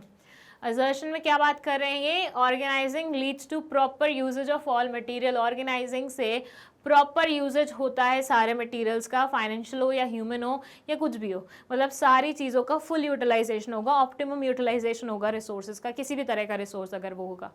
Organising leads to systematic allocation of jobs amongst the workforce and ensure specialisation. Organising से एक systematic allocation होती है jobs की और workforce की, और उससे specialise वो होती है ensure specialisation. Okay, so basically अगर मान लीजिए हमने वर्क को डिवाइड किया, जिस इंसान का जो एक्सपर्टीज़ था उसके अकॉर्डिंग उसको काम अलॉट कर दिया, अब वो इंसान क्या बनेगा, एक्सपर्ट ही तो बनेगा उस काम में। मानते हैं कि नहीं मानते हैं? मान लीजिए किसी इंसान को हमने कोई काम दिया है करने के लिए और वो काम उसको पहले से थोड़ा बहुत करना आता है और रेपिटेटिव वे में हम उसी से वही काम करा रहे हैं, तो एक टाइम ऐसा आएगा ना, हिल B expert of that thing, right. तो इसमें ऐसे में वो क्या करेगा, वेस्टेज कम करेगा। वेस्टेज क्यों कम करेगा, क्योंकि उसको वो काम करना आ गया। तो ऐसे सिनेरियो में हम बोल सकते हैं कि स्पेशलाइजेशन इंश्योर कर लिया, राइट। और मैं आप आंसर नहीं बोलना चाहती वरना मेरे मुँह से आंसर निकलने वाला था। चलिए, तो यहाँ पे दोनों स्टेटमेंट्स पहली बात तो क्या है, करेक्ट हैं। उसके बाद क्या एक दूसरे को एक्सप्लेन कर पा रही हैं, तो आंसर है नहीं कर पा रही है। Organising leads to proper usages of all material, financial, this leads to systematic allocation, ensures. No, यहाँ पे आंसर आना चाहिए ए। रीजन बीइंग ऑर्गेनाइजिंग से सिस्टमैटिक एलोकेशन होती है जॉब्स की, जिससे बंदे स्पेशलाइज बनते हैं। स्पेशलाइज बनते हैं तो कहीं ना कहीं वो वेस्टेज कम करेंगे, वेस्टेज कम करेंगे तो वो एक्सपर्ट बनेंगे और सारी चीज़ों का ऑप्टिमम यूटिलाइजेशन करेंगे। सो ए कायदे से यहाँ पे करेक्ट आंसर होना चाहिए। बी यहाँ पे गलती से मार्क किया गया है करेक्ट आंसर, सो ठीक कर लीजिएगा। A will be the correct answer of this question. ठीक है, एंड देन हमारा आ जाता है subjective based question, that is question number 21, और पहला ही है, state the steps involve in the process of organising. बताया था मैंने आपको, प्रोसेस तो पूछते ही पूछते हैं। 3 नंबर का ये क्वेश्चन है, आपको प्रोसेस लिखनी है ऑर्गेनाइजिंग की। बताइए क्या लिखेंगे इसमें। अब देखिए यहाँ पे ना क्वेश्चन में जाना तो एक वर्ड लिखा हुआ है जिसके ऊपर आपका आंसर डिपेंडेंट होगा। 3 नंबर का क्वेश्चन है और यहाँ लिखा हुआ है state the steps, that means you don't have to explain it, बस स्टेट करने हैं, नाम लिखना है, दैट्स इट। तो ऑर्गेनाइजिंग प्रोसेस में 4 स्टेप्स होते हैं मात्र, जिसमें फर्स्ट है identification and division of work, जिसमें आप काम को आइडेंटिफाई करते हो और फिर उसे डिवाइड करते हो छोटे छोटे पार्ट्स में। देन आप डिपार्टमेंटलाइजेशन करते हो, मतलब सेम नेचर के जो भी टास्क होते हैं उनको एक में ग्रुप कर देते हो। फिर असाइनमेंट ऑफ ड्यूटीज, मतलब अलग अलग लोगों को रिस्पॉन्सिबिलिटी दे देते हो कि तुम्हें ये काम निपटाना है, तुम्हें ये काम निपटाना है। और रिपोर्टिंग रिलेशनशिप बना देते हो क्योंकि तुम्हें काम लेने के लिए इसके पास आना है और रिपोर्ट करने के लिए भी इसके पास आना है। तुम इसको इंस्ट्रक्शन दे सकते हो, तुम ये तुम्हारे नीचे आएगा, ये तुम्हारे ऊपर आएगा। ठीक है, तो ये 4 स्टेप्स में आपका पूरा ऑर्गेनाइजिंग प्रोसेस कंप्लीट हो जाता है। और आपको क्योंकि यहाँ पे सिर्फ स्टेट करना था, दैट मतलब तो 3 नंबर के अकॉर्डिंग अगर आप सिर्फ इतना सा लिखोगे पूरे मार्क्स मिलेंगे। ओके, चलिए नेक्स्ट है हमारा क्वेश्चन नंबर 22, जिसमें इन्होंने स्पेसिफिकली हमें कुछ पॉइंट्स दे दिए हैं और हमें बोला है कि इन्हें एक्सप्लेन करो। देखिए पहले के ज़माने में बिजनेस स्टडीज का पेपर बहुत सिंपल आता था। रीजन बीइंग वो आपको बोलते थे कोई भी 2 एडवांटेज ऑर्गेनाइजिंग के एक्सप्लेन करिए, कोई भी 2 डिसएडवांटेजेस प्लानिंग के एक्सप्लेन करिए, कोई भी 4 फीचर्स मैनेजमेंट के एक्सप्लेन करिए। तो हमें जो सबसे अच्छे फीचर्स आते थे, जो सबसे अच्छे एडवांटेजेस आते थे, जो सबसे अच्छे डिसएडवांटेजेस आते थे, हम उन्हें एक्सप्लेन कर देते थे। बट अब यहाँ पे ये हो गया है कि ये आपसे स्पेसिफिकली कुछ ना कुछ पॉइंट्स पूछ लेते हैं कि इन्हें एक्सप्लेन करिए। तो ऐसे सिनेरियो में आपके लिए थोड़ा सा मुश्किल हो जाता है उन पॉइंट्स को एक्सप्लेन करना। रीजन बीइंग अगर आपने पढ़े हैं तो भैया ठीक है, सिंपल हो गया, लेकिन अगर नहीं पढ़े तो फिर कैसे करोगे। इसलिए आज की डेट में आप कोई भी पॉइंट को छोड़ना अफोर्ड नहीं कर सकते हो। केस बेस्ड क्वेश्चंस जो भी आते हैं उनमें भी आपको किसी भी पॉइंट से क्वेश्चन आ सकता है, तो सारे पॉइंट्स पढ़ के जाना ज़रूरी है। ठीक है, एंड आई डू रिमेंबर मुझे कुछ स्टूडेंट्स ने रिक्वेस्ट की है कि मैम बिजनेस स्टडीज़ में पॉइंट्स कैसे याद रखें, उसके ऊपर आप कुछ बताइए। मैं बहुत ही जल्दी उसके ऊपर एक वीडियो बनाने वाली हूँ। Let me just finish this full package series, उसके बाद मैं उसी पे आने वाली हूँ। ओके चलिए, तो एक्सप्लेन करिए benefits of specialisation and development of personal as importance of organising. Organising के दो इंपॉर्टेंस यहाँ पे लिखे हुए हैं, बेनिफिट ऑफ स्पेशलाइजेशन और दूसरा है डेवलपमेंट ऑफ पर्सनल। तो इन दोनों को आपको एक्सप्लेन करना है, ठीक है। 3 नंबर का क्वेश्चन है, तो ऐसे मानिए 1.5 नंबर इसके होंगे और 1.5 नंबर इसके होंगे। बेनिफिट्स ऑफ स्पेशलाइजेशन में जैसे organizing facilitates systematic allocation of work amongst people. Organizing से क्या होता है, सिस्टमैटिक एलोकेशन होता है वर्क का अमंग्स पीपल। मतलब अगर मान लीजिए मुझे एक प्रोजेक्ट देना है स्टूडेंट्स को, ठीक है, आप सब स्टूडेंट्स हैं, ऐसे इमेजिन करो, तो मैं क्या करूँगी, मैं इस काम को अलग अलग लोगों को, मतलब इस प्रोजेक्ट में ये चीज़ होएगी वो तुम संभाल लेना, ये चीज़ होएगी वो तुम संभाल लेना, ये चीज़ होगी वो तुम संभाल लेना, ये चीज़ होगी तुम संभाल लेना, ऐसे करके सेग्रीगेट करके पूरे काम को अलग अलग लोगों में बांट दूंगी, ठीक है। अब जो इंसान जिसमें प्रो होगा ऑब्वियसली मैं उसको वही काम दूंगी, और ऊपर से वही काम वो बार बार करता रहेगा तो वो और ज़्यादा प्रो होता जाएगा। एक टाइम आएगा जब वो स्पेशलाइज्ड बन जाएगा। तो बेनिफिट्स ऑफ स्पेशलाइजेशन मतलब जो रिस्पेक्टिव इंसान उस काम में अच्छा है करने में, उसको वो काम मिल रहा है, वो अच्छे से उस काम को कर रहा है, एंड देन अल्टीमेटली पूरी कंपनी को उसका फ़ायदा मिल रहा है, क्योंकि ऑप्टिमम यूटिलाइजेशन हो रहा है रिसोर्सेज का। डेवलपमेंट ऑफ पर्सनल में this organizing stimulates creativity amongst managers. This helps subordinates to develop newer skills and ability to deal with the emerging challenges. This helps in development of personnel. ये बोलते हैं organising के चलते हुए, क्योंकि हर एक चीज़ बहुत सिस्टमैटिक तरीके से होती है, तो किसी भी इंसान को क्रिएटिविटी अपनी इस्तेमाल करने का मौका मिल जाता है। इनफॉर्मल स्ट्रक्चर की वजह से और ज़्यादा वो खुल जाते हैं, इनिशिएटिव लेने लग जाते हैं, कॉन्फिडेंस लेवल उनका बूस्ट होता है, जो कि अल्टीमेटली उनकी मदद करते हैं पर्सनल ग्रोथ करवाने में। सो इस तरह से ऑर्गेनाइजिंग कहीं ना कहीं इनकी मदद कराता है उनकी डेवलपमेंट कराने में। चलिए, चाहे तो स्क्रीनशॉट लेना चाहें तो ले लीजिए। Question number 23, it says state any 2 advantages and 2 limitations of formal organization। 2 advantages और 2 limitations formal organization के आपको state करने हैं। 2 फायदे 2 नुकसान organizing के। 2 advantages of formal organizing के नहीं, formal organization के। 2 advantages of formal organization are, it is easy to fix responsibility as mutual relationships are clearly defined। easy होता है थोड़ा सा responsibility को fix करना, क्योंकि mutual relationship clearly defined होते हैं। it provides stability to the enterprise, ये enterprise को stability provide करता है। there are specific rules to guide the behavior of members। देखिए फॉर्मल स्ट्रक्चर के चलते हुए, क्योंकि ये रूल्स एंड पॉलिसीज पे बेस होता है, टॉप मैनेजमेंट डिसाइड करते हैं कौन किसके ऊपर आएगा, कौन किसके नीचे आएगा, तो एक म्यूचुअल रिस्पॉन्सिबिलिटी फिक्स हो जाती है, क्योंकि रिलेशनशिप बिल्कुल फिक्स है, and at the same time stability बनी रहती है। ये नहीं है हॉच पॉच है, कभी कोई किसी के अंदर आ रहा है, कोई कभी किसी के अंडर आ रहा है, कोई किसी के अंडर आ रहा है, ऐसा कुछ नहीं है, स्टेबिलिटी मेंटेन्ड है। और वहीं पे 2 लिमिटेशंस ये हो जाते हैं कि बहुत रिजिडिटी आ जाती है। अगर कोई अर्जेंट काम है, हमें फ्लेक्सिबिलिटी नहीं है, हम उससे डायरेक्टली कॉन्टैक्ट कर सकते हैं, हमें 4 लोगों से कॉन्टैक्ट करने के बाद उस तक जाना पड़ेगा, तो बहुत ज़्यादा रिजिड चीज़ हुई है। और कम्युनिकेशन की वजह से कई बार डिसीजंस क्या हो जाते हैं, डिले भी हो जाते हैं। मैंने अभी आपको MCQ में भी समझाई थी ये चीज़, कि अगर मान लीजिए फॉर्मल स्ट्रक्चर ऐसा बना हुआ है कि कोई भी ट्रांजैक्शन, कोई भी बातचीत अगर यहाँ से चलेगी तो इस तरीके से यहाँ तक पहुँचनी चाहिए, तो ऐसे में अगर मान लीजिए इतना घूम के अगर कोई चीज़ हो रही है तो ये तो डिले हो ही जाएगी ना भाई। अपने स्कूल का एग्जाम्पल ले लो, कोई भी चीज़ अगर तुम्हें डायरेक्टली प्रिंसिपल को कम्युनिकेट करनी है, कुछ अर्जेंट नेचर का है, बट देन तुम्हें डायरेक्टली परमिशन नहीं है, पहले तुम्हें अपने क्लास मॉनिटर के पास जाना पड़ेगा, क्लास मॉनिटर से क्लास टीचर के पास जाना पड़ेगा, क्लास टीचर जाएगी हेड मिस्ट्रेस के पास, हेड मिस्ट्रेस फिर प्रिंसिपल के पास लेके जाएगी, और अगर कहीं वाइस प्रिंसिपल है आपके स्कूल में तो वो भी बीच में आ जाएंगे, तो काफ़ी लंबा हो जाता है और काफ़ी डिलेड डिसीजन हो जाते हैं ऐसे सिनेरियो में। स्क्रीनशॉट ले लीजिए। 24th क्वेश्चन अगेन 3 नंबर का है, इसमें ये आपको बोल रहे हैं अथॉरिटी, रिस्पॉन्सिबिलिटी और अकाउंटेबिलिटी में डिफरेंस बताइए। ये क्वेश्चन IMP मार्क कर लीजिएगा। पहले मैंने वो फंक्शनल और डिविजनल वाला टॉपिक मार्क करवाया था, अब मैं ये वाला करवा रही हूँ। मुझे ऐसा लगता है इससे क्वेश्चन ज़रूर आएगा, ठीक है। चलिए, अथॉरिटी, रिस्पॉन्सिबिलिटी, अकाउंटेबिलिटी 3 अलग अलग चीज़ें लिखती हैं, बेसिस लिख दी है। वैसे तो क्योंकि ये 3 नंबर का क्वेश्चन है तो आपको इतना सारा लिखने की कोई ज़रूरत नहीं है। मतलब अगर आप 2-2, 3-3 पॉइंट्स भी लिखेंगे मोर देन सफिशिएंट होगा, 4 पॉइंट्स तक लिखने की कोई ऑब्लिगेशन नहीं है।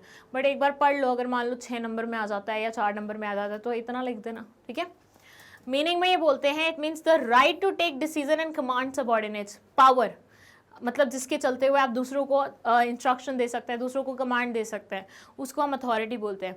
रिस्पॉन्सिबिलिटी होती है वो ऑब्लिगेशन जो कि उस टास्क के साथ असाइंड होती है जो आपको परफॉर्म करने के लिए दिया गया है। आपने कोई टास्क मुझे परफॉर्म करने के लिए दिया हुआ है because your authority was there, तो ऐसे में मैं रिस्पॉन्सिबल होंगी उसको काम को करने के लिए, ठीक है।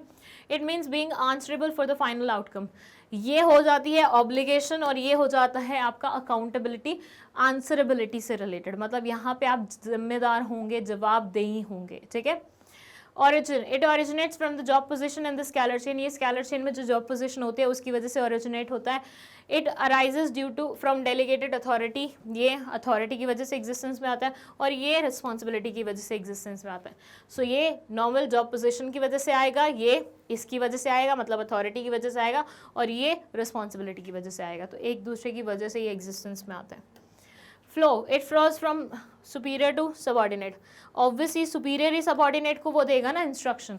कभी देखा है सबॉर्डिनेट सुपीरियर को इंस्ट्रक्शन दे रहा है? कभी हुआ है तुम्हारे क्लास में तुम टीचर को बता रहे हो आज मुझे ये चैप्टर पढ़ना है, ये चैप्टर पढ़ाओ, टीचर बोलेगी बताती हूँ मैं तुम्हें एकदम से, है ना? क्यों? क्योंकि उनकी पोजीशन तुमसे क्या है, बड़ी है, हमेशा ऊपर वाली पोजीशन वाले नीचे वाली पोजीशन वाले को इंस्ट्रक्ट कर सकेंगे। जबकि ये जो होता है ये उल्टा बहता है, ये भी उल्टा बहता है, क्योंकि रिस्पॉन्सिबिलिटी बच्चों की बनती है, अकाउंटेबिलिटी बच्चों की बनती है। डेलीगेशन की बात करें तो इसको डेलीगेट किया जा सकता है, इसको पूरी तरीके से डेलीगेट नहीं किया जा सकता, और इसको बिल्कुल भी डेलीगेट नहीं किया जा सकता।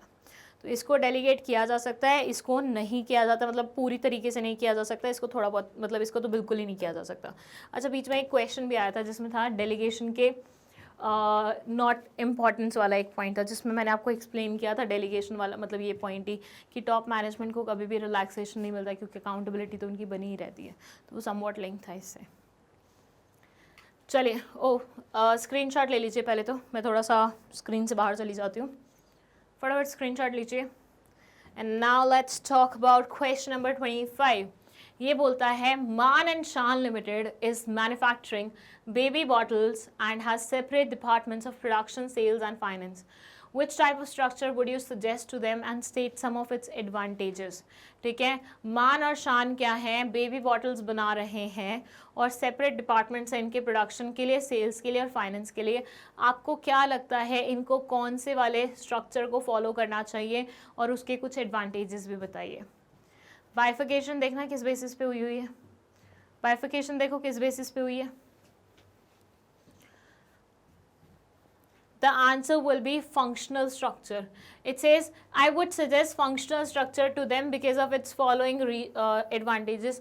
आप यही देख लो, प्रोडक्शन, सेल्स, फाइनेंस, और बना क्या रहे हैं, बेबी बॉटल्स, मतलब प्रोडक्ट एक बना रहे हैं लेकिन सेग्रीगेशन उसमें कैसे है, डिपार्टमेंट्स में फंक्शंस के बेसिस पे। तो ऑब्वियसली इसके ऊपर कौन सी वाला एक्ट बैठेगा, फंक्शनल स्ट्रक्चर बैठेगा। उसके अगर एडवांटेजेस के बारे में बात करते हैं तो first they say it leads to occupational specialisation, then they say it makes training of employees easier, इससे ट्रेनिंग जो होती है एम्प्लॉयज़ की वो थोड़ी सी ईजी हो जाती है। It leads to increase efficiency and profit और एफिशिएंसी इंक्रीज हो जाती है। It ensures that all the functions get due attention, इसकी वजह से ये इंश्योर हो जाता है कि सारे फंक्शंस को ड्यू अटेंशन मिलती है, ठीक है। ऑक्यूपेशनल स्पेशलाइजेशन भी आती है, जो भी मतलब यू नो जिस भी फील्ड में काम कर रहे हैं उसकी स्पेशलाइज नॉलेज भी आपको गेन हो पाती है फंक्शनल स्ट्रक्चर के चलते हुए।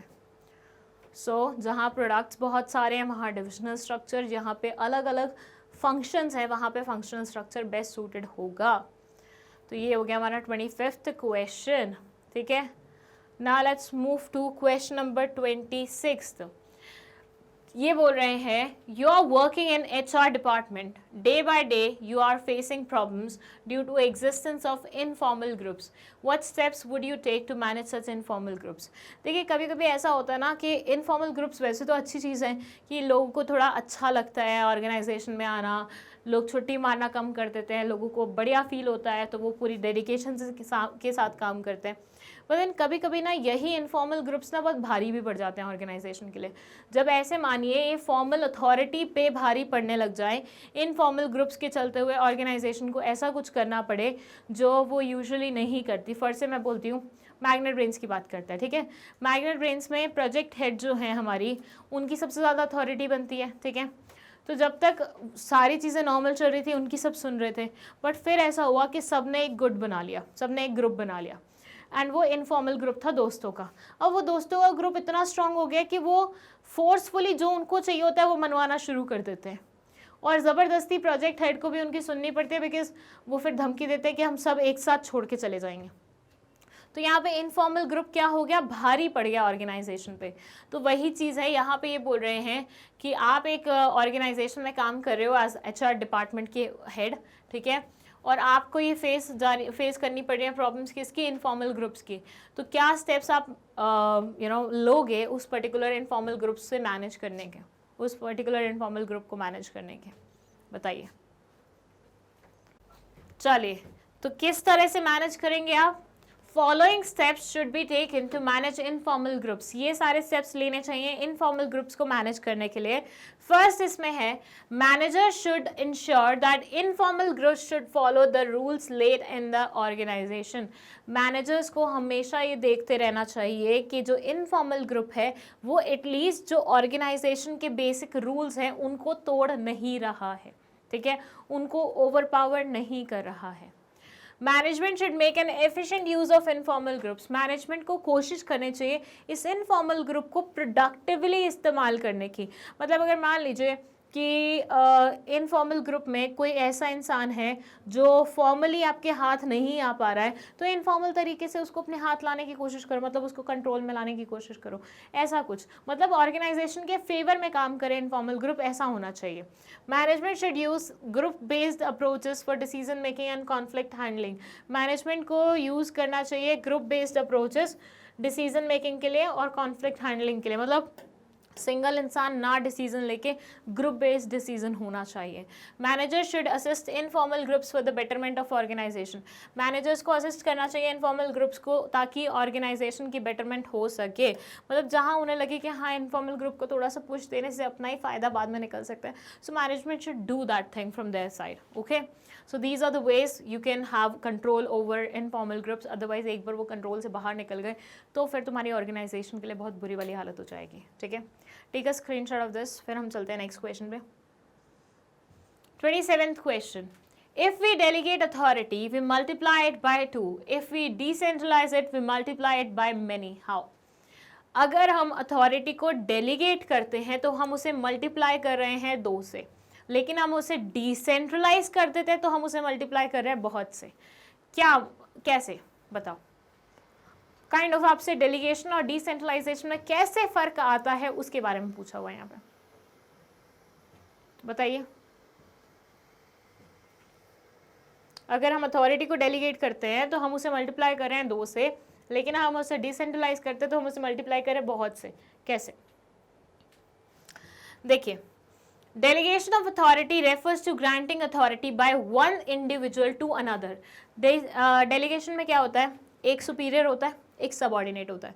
सुपीरियर सारा काम साथ में मैनेज नहीं कर पा रहा होता तो उसे लगता है अरे ये छोटा मोटा काम ना मैं इसको दे सकता हूँ, ये मैनेज कर लेगा, तो ये अपना काम सिर्फ इसको डेलीगेट कर रहा है ना, सिर्फ इसको दे रहा है। सुपीरियर अपना काम सबऑर्डिनेट को दे रहा है, दैट्स इट, 2 लोग इन्वॉल्व है, दैट्स इट।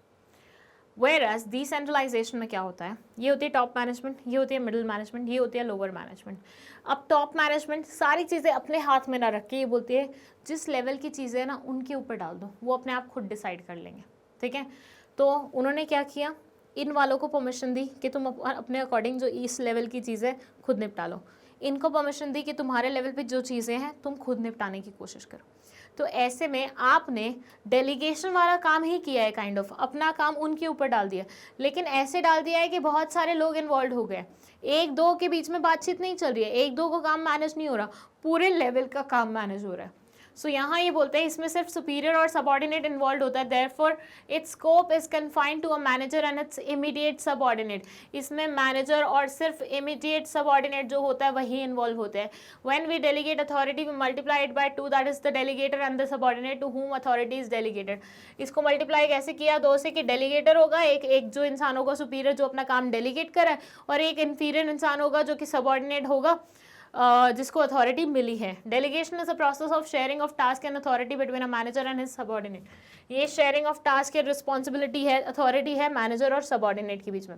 Whereas decentralization में they say decentralization is of authority is not restricted to two individuals. Decentralization दो individuals के बीच में restricted नहीं होता, वो ऐसा फैला होता है। ऑक्टोपस देखा है बिल्कुल वैसा ही। अरे बचपन में ऑक्टोपस से रिलेटेड एक वो आता था ना शो, क्या नाम था उसका, वो रेड कलर का ऑक्टोपस होता था, मतलब वैसे वैसे ही होते हैं, तो उसका एक प्रॉपर शो आता था, बहुत सही होता था। क्या नाम था उसका, कोई देखता है तो प्लीज़ मुझे रिमाइंड कराओ एक बार कमेंट्स में। Anyways, in case of decentralization, managers at middle and lower level are granted the authority for taking decision on tasks assigned to them. Therefore, the scope of decentralization is wider than that of delegation when the decentralized authority be multiplied में। ये बोलते हैं इसका scope क्या है, narrow है, क्योंकि इसमें सिर्फ दो लोग इन्वॉल्व है और सिर्फ इतनी सी डेलीगेशन हो रही है। यहाँ पे बहुत सारे लोग इन्वॉल्व हो जाते हैं, तो इसका जो स्कोप है वो वाइड है, ठीक है, बड़ा स्कोप है in comparison to this one, ठीक है। सो यहाँ पे आप मल्टीप्लाई कर रहे हैं इसे मैनी से, ठीक है, कुछ नहीं है, दोनों का डिफरेंस है, दोनों के डिफरेंस में एक ही चीज़ आती है, डेलीगेशन दो लोगों को इन्वॉल्व करता है, वेरस डिसेंट्रलाइजेशन बहुत सारे लोगों को इन्वॉल्व करता है। अच्छा स्क्रीनशॉट ले लो भाई, देखो मैं साइड हूँ, फटाफट स्क्रीनशॉट ले लो। फिर आ गए हम 28th क्वेश्चन पे, ये बोल रहा है the top level manager has asked production manager to achieve a target production of 2000 units in a month, but he does not give him the authority and holds the decision making powers. Identify and explain the concept used in the case. जो top level manager है उसने production manager को एक target दिया है 2000 units को produce करने का एक मंथ में, but he does not give him authority and holds the decision making power. लेकिन उसने अथॉरिटी होल्ड करने की पावर नहीं दी है, ना ही डिसीजन मेकिंग पावर दी है। Identify and explain the concept use in the case. Okay, so basically क्या बोल रहे हैं कि टॉप लेवल मैनेजर ने प्रोडक्शन मैनेजर को टारगेट दे दिया 2000 यूनिट्स प्रोड्यूस करने का एक महीने में, लेकिन उसको उससे रिलेटेड जो अथॉरिटी मिलनी चाहिए थी, डिसीजन मेकिंग पावर मिलनी चाहिए थी, वो नहीं दी। आपको यहाँ पे आइडेंटिफाई करना है और एक्सप्लेन करना है कॉन्सेप्ट जो कि यूज़ हुआ है इस केस पे। काम दे दिया तुमने उसे, लेकिन अथॉरिटी नहीं दी। Okay, answer is centralization is used as the top level manager has complete authority of decision making and retains all the power. यहाँ पे सेंट्रलाइजेशन इस्तेमाल हुआ है कि तुमने पूरी अथॉरिटी अपने हाथ में रखी, मतलब तुमने पूरी अथॉरिटी अपने हाथ में रखने की कोशिश की है, डिसीजन मेकिंग पावर अपने हाथ में रखने की कोशिश की है। Centralisation of authority refers to systematic and consistent retention and concentration of authority for decision making at top और higher levels of management. An organisation is said to be centralised when the top management retains absolute authority for making almost all decisions on the functioning of the organization.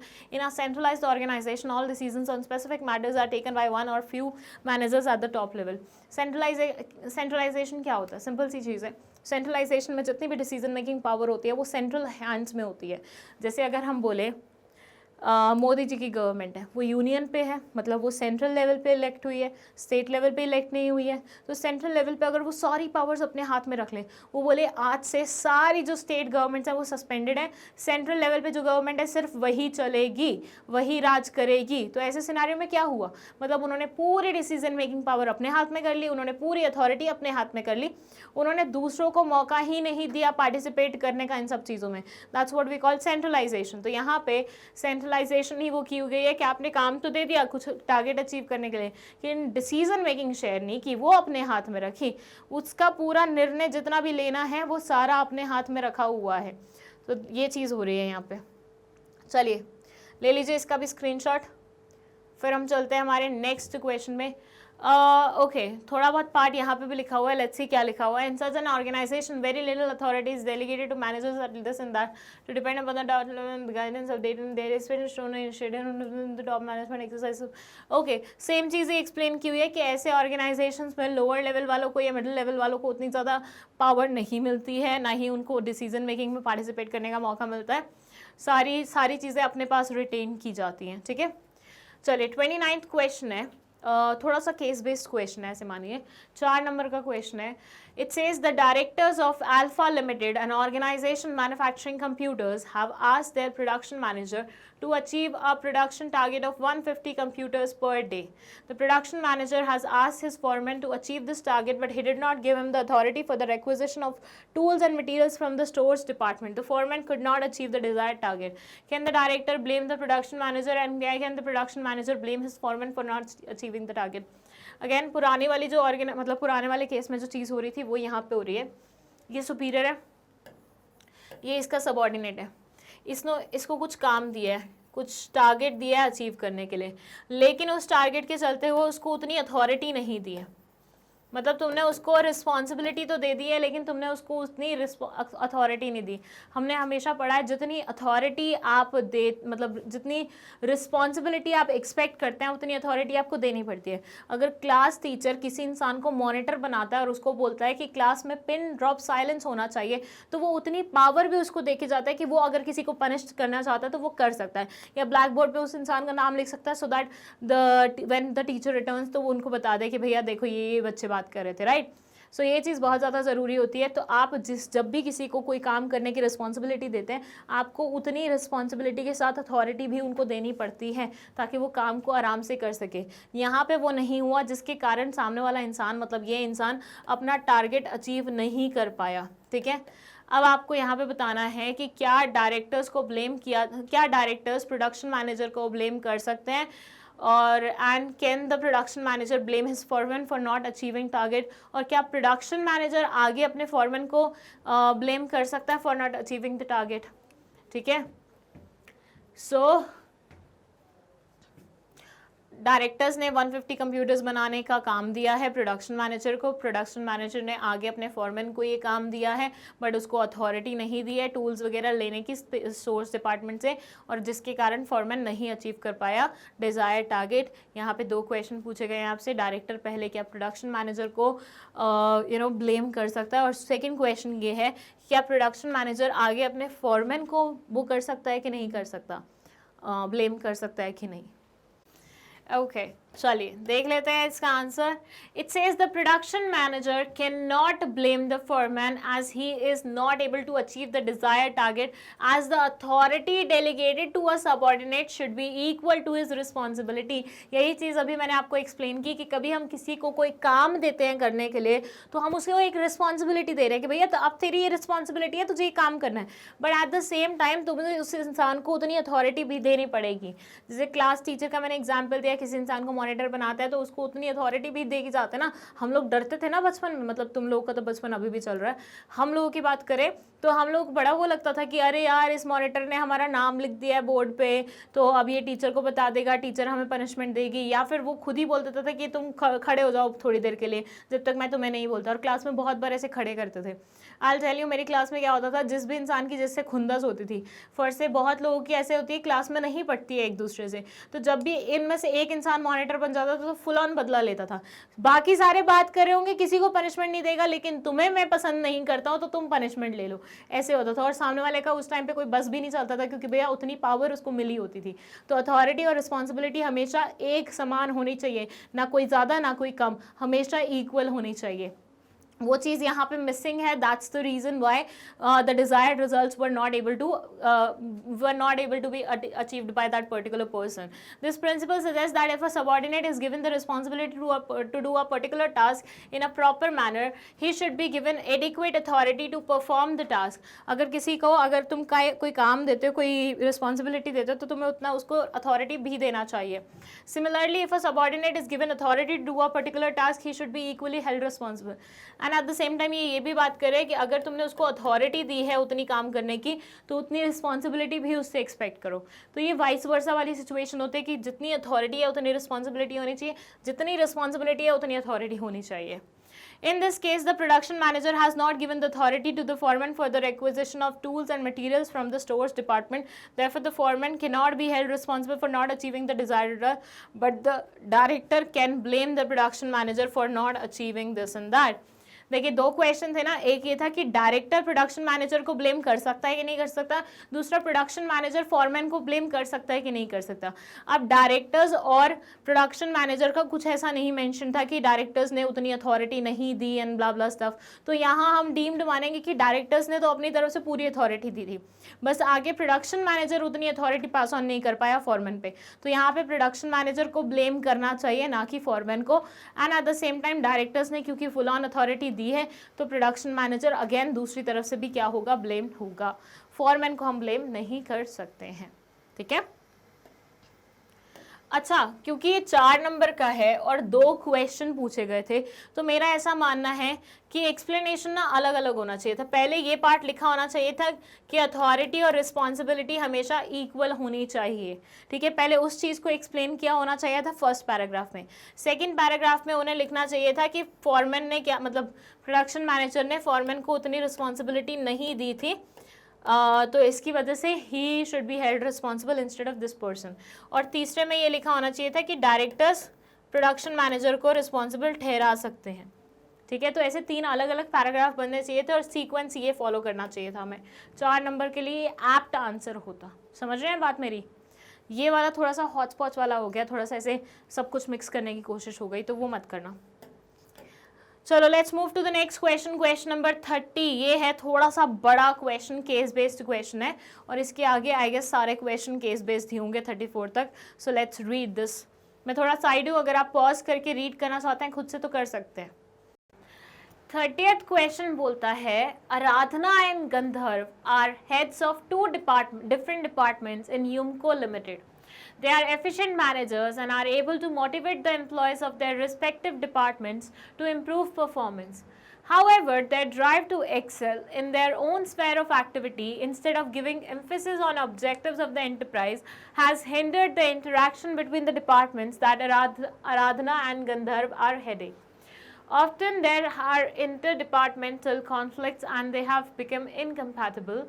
This has proved to be harmful in the fulfillment of organizational objectives. The situation has deteriorated to such an extent that the CEO of Yumco Limited has hired a consultant, Rashmi, to resolve the problem after studying the situation closely. Rashmi found that the problem has arisen due to inflexibility and a narrow perspective on the part of both Aradhana and Gandharv. She is of the view that this situation is a result of the type of organizational structure Yumco Limited has adopted. From the above information, identify the organizational structure adopted by Yumco Limited and state any 3 advantages of the structure so identified. Okay, so यहाँ पे जिन भी students को पहले खुद से interpret करना है वो वीडियो को पॉज कर सकते हैं। मैं साइड में खड़ी हुई हूँ, वैसे आप देख सकते हैं पूरा उसमें। और जिनको नहीं करना है उनके लिए समझ लो इस पर्टिकुलर केस स्टडी का मतलब, एक है आराधना, एक है गंधर्व। ये दोनों काम करते हैं कहाँ पे? यूमको लिमिटेड में। ये दोनों ही एफिशिएंट मैनेजर्स हैं और एम्प्लॉयज़ को मोटिवेट करते रहते हैं अपने अपने डिपार्टमेंट्स के कि अपनी परफॉर्मेंस को इम्प्रूव करो, लेकिन इनके खुद के कुछ ऐसे ऑब्जेक्टिव्स हैं जिनके चलते हुए इनका जो ऑर्गेनाइजेशन को लेके जो ऑब्जेक्टिव अचीव करने वाला वो रहता है ना, एंथुजियाज्म, वो थोड़ा कम है। मतलब they are more into themselves, ठीक है। और काफ़ी इन दोनों के बीच में कॉन्फ्लिक्ट्स भी रहते हैं और इनके कॉन्फ्लिक्ट्स का अब ये असर हो रहा है कि ऑर्गेनाइजेशन के गोल्स अचीव नहीं हो पा रहे हैं क्योंकि इनके बीच में कॉन्फ्लिक्ट्स चल रहे हैं। इनके डिपार्टमेंटल कॉन्फ्लिक्ट्स के कारण कहीं ना कहीं ऑर्गेनाइजेशन को सफ़र करना पड़ रहा है। ये दोनों का ईगो जो है वो बीच में आ रहा है, ये अलग डिपार्टमेंट का हेड है, ये अलग डिपार्टमेंट का हेड है, और इन दोनों के इश्यूज़ की वजह से डिपार्टमेंट्स आपस में कोऑर्डिनेट करके नहीं चल पा रहे हैं, जिसकी वजह से अल्टीमेटली ऑर्गेनाइजेशनल ऑब्जेक्टिव्स फुलफिल नहीं हो पा रहे हैं। सिचुएशन और ज़्यादा डिटेरिएट हो गई तो ऐसे सिनेरियो में सीईओ को लगा नहीं, अब तो किसी कंसल्टेंट को हमें हायर करना चाहिए ताकि हम पता लगा सके कि एग्जैक्टली चल क्या रहा है। तो उन्होंने एक कंसल्टेंट को हायर किया जिसका नाम था रश्मि, और उसने बोला कि आप पता लगाइए कि एग्जैक्टली है क्या। तो उसे पता लगाया कि बहुत इनफ्लेक्सिबिलिटी है, दोनों की बहुत ही नैरो अप्रोच है, एक दूसरे की बात सुनने के लिए तैयार ही नहीं है। साथ में उसने ये भी बोला कि ये जो है ना, ये जो सिचुएशन अराइज हुई है, ये रिजल्ट है ऑर्गेनाइजेशनल स्ट्रक्चर का। युमको लिमिटेड जिस तरह का ऑर्गेनाइजेशनल स्ट्रक्चर फॉलो करता है, उसके चलते हुए ये दोनों के बीच में जो एक गैप था ना, वो और इंक्रीज हो गया। सो आपको पता लगाना है ये कौन से ऑर्गेनाइजेशनल स्ट्रक्चर के बारे में बात कर रही है, और उसके 3 एडवांटेजेस भी बताने हैं। 2 यहाँ पे उसको नेगेटिव लाइमलाइट में दिखाया हुआ है, लेकिन हमने दोनों ही तरह के जो ऑर्गेनाइजेशनल स्ट्रक्चर हैं, चाहे वो फंक्शनल है या डिविजनल है, दोनों के बारे में ही अच्छे अच्छे पॉइंट्स भी पढ़े हैं, राइट। तो आपको यहाँ पे पता लगाना है उनके 3 एडवांटेजेस के बारे में और कौन से वाले स्ट्रक्चर के बारे में बात हुई है वो, ठीक है। And the answer is the organizational structure adopted by Yumco Limited is functional organizational structure. नाम से ही समझ में आ रहा था, यहाँ पे अलग अलग प्रोडक्ट्स के बारे में बात नहीं हुई, यहाँ पे डायरेक्टली बात हुई है डिपार्टमेंट्स के बारे में, राइट। तो फंक्शनल ऑर्गेनाइजेशनल वो है ये। Functional structure has the following advantages. इनके एडवांटेजेस क्या क्या होते हैं कि इससे ऑक्यूपेशनल स्पेशलाइजेशन आती है, ज़्यादा एम्फेसिस स्पेसिफिक फंक्शंस पे डाली जाती है, रिपीटेड परफॉर्मेंस होती हैं जिनकी वजह से एफिशिएंट फंक्शनिंग हो पाती है। It leads to minimal duplication of efforts. इसकी वजह से मिनिमल डुप्लीकेशन होता है एफर्ट्स का, जिनकी वजह से इकोनॉमीज ऑफ स्केल और लोअर कॉस्ट होती है। इकोनॉमीज ऑफ स्केल का मतलब ये होता है जब हम लंबे मतलब बड़े स्केल पे काम करते हैं तो जो पर प्रोडक्ट कॉस्ट आती है, पर यूनिट जो कॉस्ट बैठती है वो बहुत कम हो जाती है, उसे हम इकोनॉमीज ऑफ स्केल बोलते हैं। और लोअर कॉस्ट मतलब जो कॉस्ट ऑफ प्रोडक्शन है वही कम हो जाएगा। It makes training of employees easier. ये ट्रेनिंग एम्प्लॉयज़ की थोड़ी सी क्या करा देते हैं, ईजी करा देते हैं। ये सारे पॉइंट्स हम पहले पढ़ चुके हैं, राइट। बस वही आपको सेम लिखने थे। यहाँ आता है 31st क्वेश्चन, जो कि 3 तरीके से पूछा जा सकता है। क्या क्या है? With the help of any 4 points, explain the crucial role that organizing plays in an enterprise. कोई भी 4 पॉइंट्स की हेल्प की मदद से क्रूशल रोल जो कि ऑर्गेनाइजिंग प्ले करता है एंटरप्राइज के लिए, उसे आप एक्सप्लेन करिए। या फिर What is meant by organizing as a process? Organizing को as a process का क्या मतलब हुआ? Explain any 4 points highlighting the importance of organizing. Organizing के 4 importance के points आपको explain करने। और organization is the harmonious adjustment of specialized parts of the accomplishments of some common purpose or purposes. In the light of this statement, explain any 4 points of importance of organizing. सब में ही 4 points आपको importance के बताने हैं organising के। किसी भी तरीके से क्वेश्चन पूछा जा सकता है। और है कितने मार्क्स का? ये 6 मार्क्स का है। तो आपको पता है पॉइंट्स चाहे आप 4 लिखें, लेकिन उनका एक्सप्लेनेशन इस तरह से होना चाहिए कि 200 वर्ड्स मिनिमम आपने लिखे हों। चलिए, Organizing is the process of defining and grouping activities and establishing authority relationships among them. सबसे पहले बेस्ट तरीका होता है ऑर्गेनाइजिंग की डेफिनेशन लिख दो, जो बेस्ट पॉसिबल डेफिनेशन हो वो बना दो, लिख दो। तो इंपॉर्टेंस में फर्स्ट पॉइंट है benefits of specialization. Systematic allocation of work reduces the workload as well as enhances productivity. अगर हम काम को सिस्टमैटिकली डिवाइड करते हैं और हर वो बंदा जो स्पेशलाइज्ड है काम को करने में, उसको वो काम दे देते हैं, तो इससे कहीं ना कहीं प्रोडक्टिविटी इंक्रीज होती है। रेपिटेटिव वे में जब एक इंसान काम करता रहता है तो वो ऑब्वियसली स्पेशलाइज भी बन जाता है, एक्सपर्ट भी बन जाता है उस काम में। तो यहाँ पे स्पेशलाइजेशन अचीव होती है ऑर्गेनाइजिंग से। क्लैरिटी इन वर्किंग रिलेशनशिप, कौन किसको इंस्ट्रक्शन दे सकता है, कौन किसको वर्क रिपोर्ट देगा, कौन किसे कमांड करेगा, काम कैसे करना है, कौन किसके लिए रिस्पॉन्सिबल होगा, ये वो सारी चीज़ें ऑर्गेनाइजिंग में रिपोर्टिंग रिलेशनशिप पे हम बिल्ड कर देते हैं।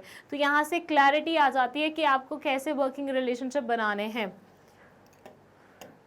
Optimum utilization of resources, obviously जो इंसान एक्सपर्ट होगा कोई काम को करने में और उसे ही आप वो काम करने के लिए दे रहे हैं, तो कहीं ना कहीं रिसोर्सेज का ऑप्टिमम यूटिलाइजेशन होगा। अडेप्टेशन टू चेंज, जब हर एक चीज़ सिस्टमैटिक तरीके से चल रही है, आप हर एक चीज़ मैनेज कर पा रहे हो, तो कोई भी चेंज आएगा उसको आपको वो आपके लिए एक शॉक का काम नहीं करेगा, वो आपके लिए एक normal you must be prepared for that particular thing. मतलब आपके दिमाग में ऑलरेडी वो चीज़ थी और आप उसके लिए बिल्कुल प्रिपेयर्ड हो, और अब आपके लिए ईजी भी है उसे मैनेज करना, जस्ट बिकॉज ऑलरेडी आपके दिमाग में वो सारी चीज़ें चल रही थी। ठीक है, तो आप चेंज से बहुत ईजिली अडेप्ट कर पाते हो। स्क्रीनशॉट ले लीजिए पुराने वाले क्वेश्चन का भी और इसका भी, फटाफट लीजिए इसका स्क्रीनशॉट, इसका लीजिए 2 पॉइंट्स का, remaining 2, and now let's move to question number 32. ये बोलता है distinguish between decentralization and delegation on the basis of nature, control, scope and status. Or how is decentralization of authority from delegation of authority? How is decentralization different from delegation of authority? यहाँ पे different आएगा. In short इन्होंने आपसे delegation और decentralisation का difference पूछा है. पहले वाले में उन्होंने स्पेसिफिक आपको बोल दिया है कि हमें बेसिस ऑफ नेचर के भी उस पे चाहिए, कंट्रोल के, स्कोप के, स्टेटस के. कहने का मतलब ये है उन्होंने बेसिस पहले से ही स्टेट कर दिया कि nature, scope, this and that की बेसिस पे आपको डिफरेंशिएट करना है इन दोनों को. सेकेंड वाले में आपका वो है डिस्क्रिप्शन, आप कोई भी पॉइंट्स उठा सकते हैं. सो फर्स्ट वाले में उन्होंने आपको ऑलरेडी बताया है कौन से पॉइंट्स में उनको डिफरेंशिएशन चाहिए. ऐसा क्वेश्चन जब आता है तो बच्चों के लिए थोड़ा सा डिफिकल्ट हो जाता है उन्हें अटेम्प्ट करना. रीज़न बीइंग उसमें माइट भी हो सकता है आप वो वाले पॉइंट्स पढ़ के ही ना गए हो, आपके दूसरे पॉइंट्स थे डिफरेंस के, तो यहाँ पे आपके लिए लिखना मुश्किल हो जाएगा. इसलिए मैं बोल रही हूँ कोई भी पॉइंट बुक का स्किप मत करिए. आज की डेट में आप कोई भी पॉइंट स्किप करना अफोर्ड नहीं कर सकते हैं. ठीक है, चलिए आ जाइए.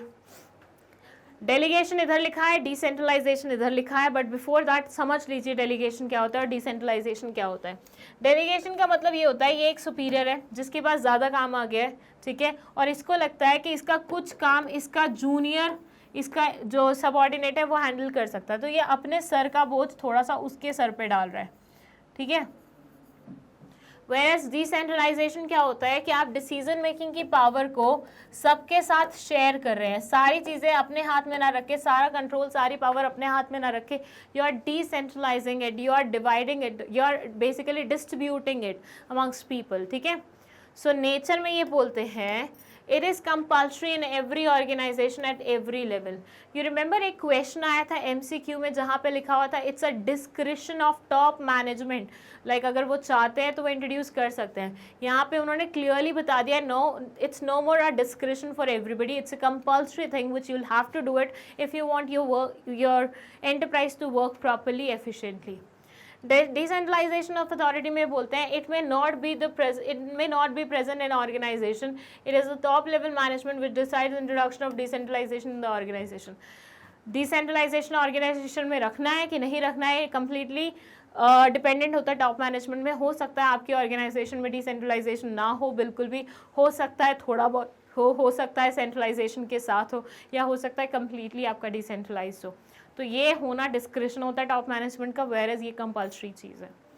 लेवल ऑफ कंट्रोल के बारे में बात करें, there is more control of top level executives over the medium and lower level executives, और यहाँ पे there is lesser control over this and that. यहाँ पे टॉप लेवल का ज़्यादा कंट्रोल होता है लोअर लेवल पे, क्योंकि वो आपको काम डेलीगेट करें, लेकिन अल्टीमेटली जो पावर अथॉरिटी है उन्होंने अपने हाथ में रखी हुई है, अकाउंटेबिलिटी भी अल्टीमेटली उन्हीं की बनेगी. दैट्स द रीज़न वो आपके ऊपर हमेशा नज़र बनाए रखेंगे. यहाँ पे ऐसा नहीं होता है, यहाँ पे लूज कंट्रोल होता है. ठीक है. स्टेटस की बात करें, it is a process to share task. अपना टास्क आप किसी और के साथ शेयर कर रहे हैं, that's the status. It is not a process, it is a result of policy decision of the organization. ये कोई प्रोसेस नहीं है, ये प्रोसेस थी एक प्रोसेस जिसमें आप अपना टास्क शेयर करते हो. ये प्रोसेस नहीं है, ये पॉलिसी डिसीजन है जो कि टॉप मैनेजमेंट द्वारा लिया गया. स्कोप की बात करें तो ये बोलते हैं इसका रिस्ट्रिक्टेड स्कोप होता है, कम स्कोप होता है. वी मल्टीप्लाइड बाय 2 ऐसे करके एक सेंटेंस आया था if you remember. In delegation we multiply by 2, whereas in decentralization we multiply it by multiple things, right? तो ऐसा ही है, इसका थोड़ा स्कोप क्या होता है, ब्रॉड होता है, इसका रिस्ट्रिक्टेड होता है. पर्पस है कि भैया मैनेजर के बर्डन को कम करना है. यहाँ पे पर्पस होता है कि ऑर्गेनाइजेशन में सबऑर्डिनेट्स के रोल को इंक्रीज करना है, उनको डिसीजन मेकिंग पावर देके. ठीक है. तो यहाँ पे बर्डन कम करना होता है मेनली, वेयरएज यहाँ पे आप क्या कर रहे हैं कि ऑर्गेनाइजेशन में बाकी लोगों को थोड़ा सा मौका दे रहे हैं डिसीजन मेकिंग में पार्टिसिपेट करने का. चलिए फटाफट लीजिए स्क्रीनशॉट. बढ़िया पॉइंट्स हैं ये वाले, अगर आप चाहें तो बहुत आसानी से सेम पॉइंट्स लिख सकते हैं अपनी लैंग्वेज में पेपर में. याद रखिए कभी भी किसी भी चीज़ को कॉपी मत करना, ना बुक को, ना नोट्स को, ना हमारे द्वारा दिए गए स्लाइड्स को, किसी को भी कॉपी नहीं करना. समझो यहाँ से चीज़ें और उसको फिर जाके अपनी लैंग्वेज में लिखो. That's what matters the most. और सबसे ज़्यादा इम्प्रेस भी इंसान तुमसे तभी होगा. अब आ गया हमारा last second question of the series, that is question number 33, और ये है केस स्टडी। ऑब्वियसली इसके बाद जो नेक्स्ट आएगा वो भी केस स्टडी रहेगा। ये किसकी केस स्टडी है? दैट्स विप्रो की केस स्टडी। चलिए पढ़ लेते हैं क्या बोल रहे हैं ये। Way to go, Wipro. It's not quite there yet, but the goal is certainly within reach. One of India's largest IT solutions providers, Wipro Technologies, is taking on the likes of IBM and Accenture in its effort to be included among the largest and most successful technology services companies in the world. Currently, Wipro employs 45,000 people at a growth of 30% annually over the coming years. I don't see growing to 150,000 or 200,000 people as an insurmountable challenge, said Premji, chairman Wipro. He believes that if the companies such as Accenture could grow by 20,000 people in 2 years, Wipro's growth projections are not impossible. Restructuring Wipro was considered the most important step in becoming a global giant, driven by the goal towards improved customer orientation. During the past few months, Wipro separated itself into several subsidiaries by product line, ठीक है, telecommunication, engineering, financial services, etc. Each subsidiary brings in about $300 million in annual earnings and self-sufficient with their own accounting books, personnel and administrative functions. Wipro shifted from a centralized to decentralized management system. All responsibilities for growth lay with the management of each entity. We tried to de-layer the organization and empower our business leaders with a much higher degree of growth responsibility, said Premji. We removed an entire layer of executives. Between 2002 and 2003, Wipro acquired 2 IT consulting firms to break into the US market. Wipro is also moving from a service provider to a product developer.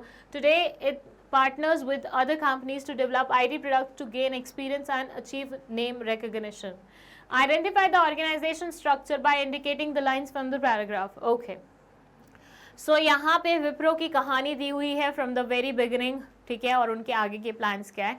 यहाँ लिखा हुआ है कि विप्रो अपने आप को India का world मतलब लार्जेस्ट आईटी सोल्यूशन प्रोवाइडर्स बनाना चाहता है और काइंड ऑफ बना भी चुका है आईबीएम और एसेंचर जैसे, और ये 45,000 को करंटली एम्प्लॉय करता है और 30% का एनुअली ग्रोथ है इसमें।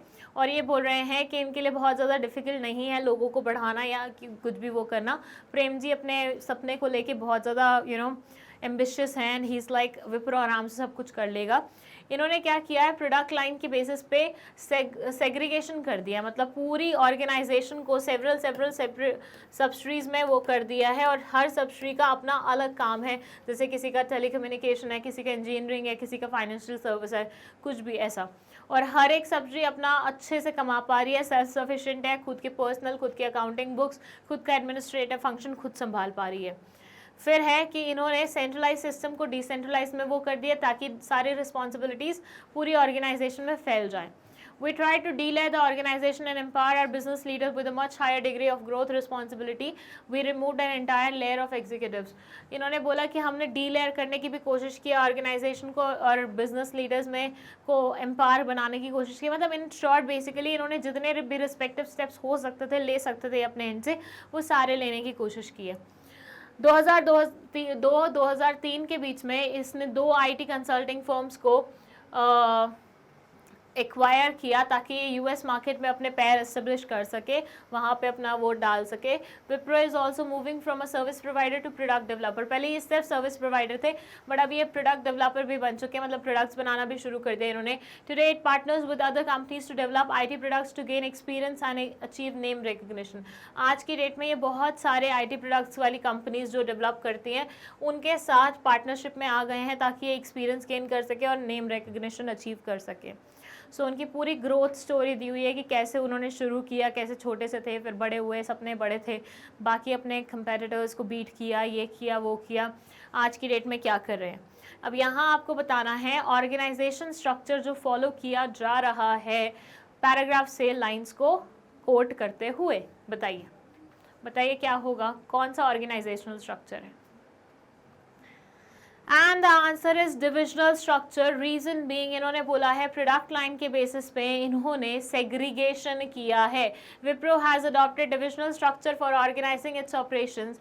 The lines that reflect this are during the past few months Wipro separated itself into several subsidiaries by product line, telecommunication, engineering, financial services etcetera. ठीक है, बिल्कुल क्लियर वो था, और मैंने शायद हिंट भी दिया था आपको जब मैं पढ़ रही थी स्टोरी, तो मैंने प्रोडक्ट लाइन को 2 बार एम्फसाइज करके बोला था। With reference to the given case, state the benefits of decentralization to an organization। इन्होंने ये भी लिखा था कि हमने सेंट्रलाइजेशन की जगह डिसेंट्रलाइजेशन कर दिया है। अब यहाँ पे आपको गिवन केस को ध्यान में रखते हुए, इसका रेफरेंस लेते हुए डिसेंट्रलाइजेशन के कुछ बेनिफिट्स बताने हैं। बहुत सिंपल है।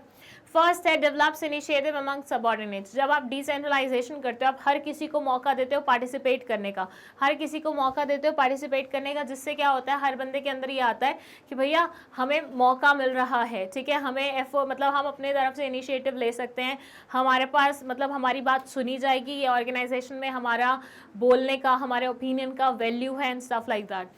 So it helps to promote self-reliance and confidence amongst the subordinates. This is because lower managerial levels have been given freedom to take their own decisions and they learn to depend on their own judgment. Lower level वालों को decision making की power मिलती है and at the same time उनको अपनी judgment पे depend करने का भी मौका मिलता है, क्योंकि you know अब तुमने कुछ डिसीजन लिया है, ठीक है, अब उसके लिए रिस्पॉन्सिबल भी तुम ही होगे ना। When you are taking the authority with you, तो रिस्पॉन्सिबिलिटी भी तो तुम्हारे साथ ही जा रही है, तो वो रिस्पॉन्सिबल भी बनते हैं, अथॉरिटी भी उनके हाथ में आती है, उनको वो पावर मतलब थोड़ा सा पावर वाली फीलिंग भी आती है कि हाँ हम बहुत पावरफुल बन गए, तो अब उसका इस्तेमाल भी वो ढंग से करेंगे। ठीक है, तो दोनों चीज़ें आप एक द सेम टाइम पे दे रहे हो।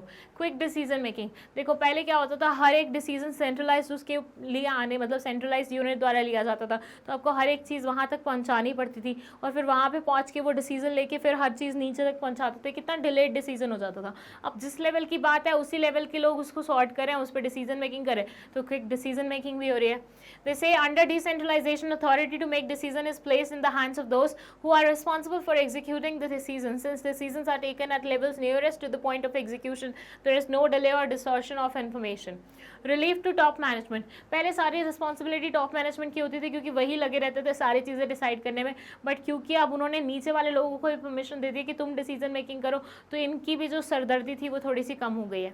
It helps to reduce the amount of direct supervision over subordinates by giving them freedom to take decision and act on their own. This reduces the workload of top executives and they can devote their time and attention to important policy matters. Facilitates growth. It provides greater autonomy to lower level managers and departmental heads. This encourages them to function more efficiently to prove their supremacy and facilitate expansion and growth of the organization. Ultimately, जब हर किसी को लगेगा कि हाँ हम उतने empowered है, वो responsibility भी अपने सर लेंगे, initiative भी लेंगे, तो ऐसे में उनको फील आएगा ना कि हाँ यार मतलब यहाँ पे हमारी ग्रोथ हो रही है, और अल्टीमेटली अगर उनकी ग्रोथ होगी तो वो ग्रोथ कहीं ना कहीं उनकी प्रोडक्टिविटी में दिखाई देगी, उनकी प्रोडक्टिविटी इंक्रीज होगी तो ऑर्गेनाइजेशन को बेनिफिट होगा, ऑर्गेनाइजेशन को बेनिफिट होगा तो वो अपने गोल्स अचीव कर पाएंगे, अपने गोल्स अचीव कर पाएंगे तो अल्टीमेटली वो भी तो ग्रो कर पाएंगे इन लॉन्ग टर्म, राइट। चलिए ये आ गया हमारा last question, that is question number 34। चलिए ये क्या बोलता है देख लेते हैं। ओके, सो 34th question again case study है, knowledge वाटन UPenn EDU April 20, 2006. Ignore that. Azim Premji owns more than 80% of Bangalore-based Wipro, India's third largest software exporter, which has annual revenues of US $1.8 billion in 2005. Forbes magazine reckoned that his net worth exceeds $13 billion and it places him at 25th number in its most recent ranking of world's richest people. Premji speaks with Ravi Aron, professor of operations and information management at Wharton, about Wipro's reorganization. Aron, after Vivek Paul, Wipro's former CEO, left the company last year, you made a radical changes in your organizational structure. How did they affect your markets and your vision for where Wipro is going? Premji, the most important thing you must appreciate is that with the reorganization, we try to bring Wipro's leadership closer to the customer. In the process, we try to delayer the organization and empower our business leaders. That is why we removed an entire layer which was there previously. Our executives are seasoned enough in their jobs and they have performed long enough in their roles to be confident that they can deliver results through the new structure. Aaron, as part of your new structure, have you started redefining the organization with P&L responsibility at the level of the vertical? Editor's note, Wipro's vertical structure divides the company into units such as telecom service providers, product engineering solutions, finance solutions, and enterprise solutions. These units further cater to industries such as banking, insurance, securities, and so on.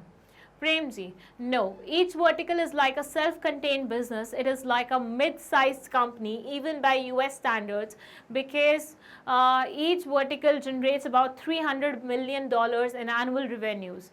Though they work under a common structure with resources such as finance, HR, quality, and marketing, so each vertical has people who represent these functions. So in effect, each vertical is like a separate company. Aaron, does that mean you intend to delegate more authority and responsibility to these self-contained companies? Premji, absolutely.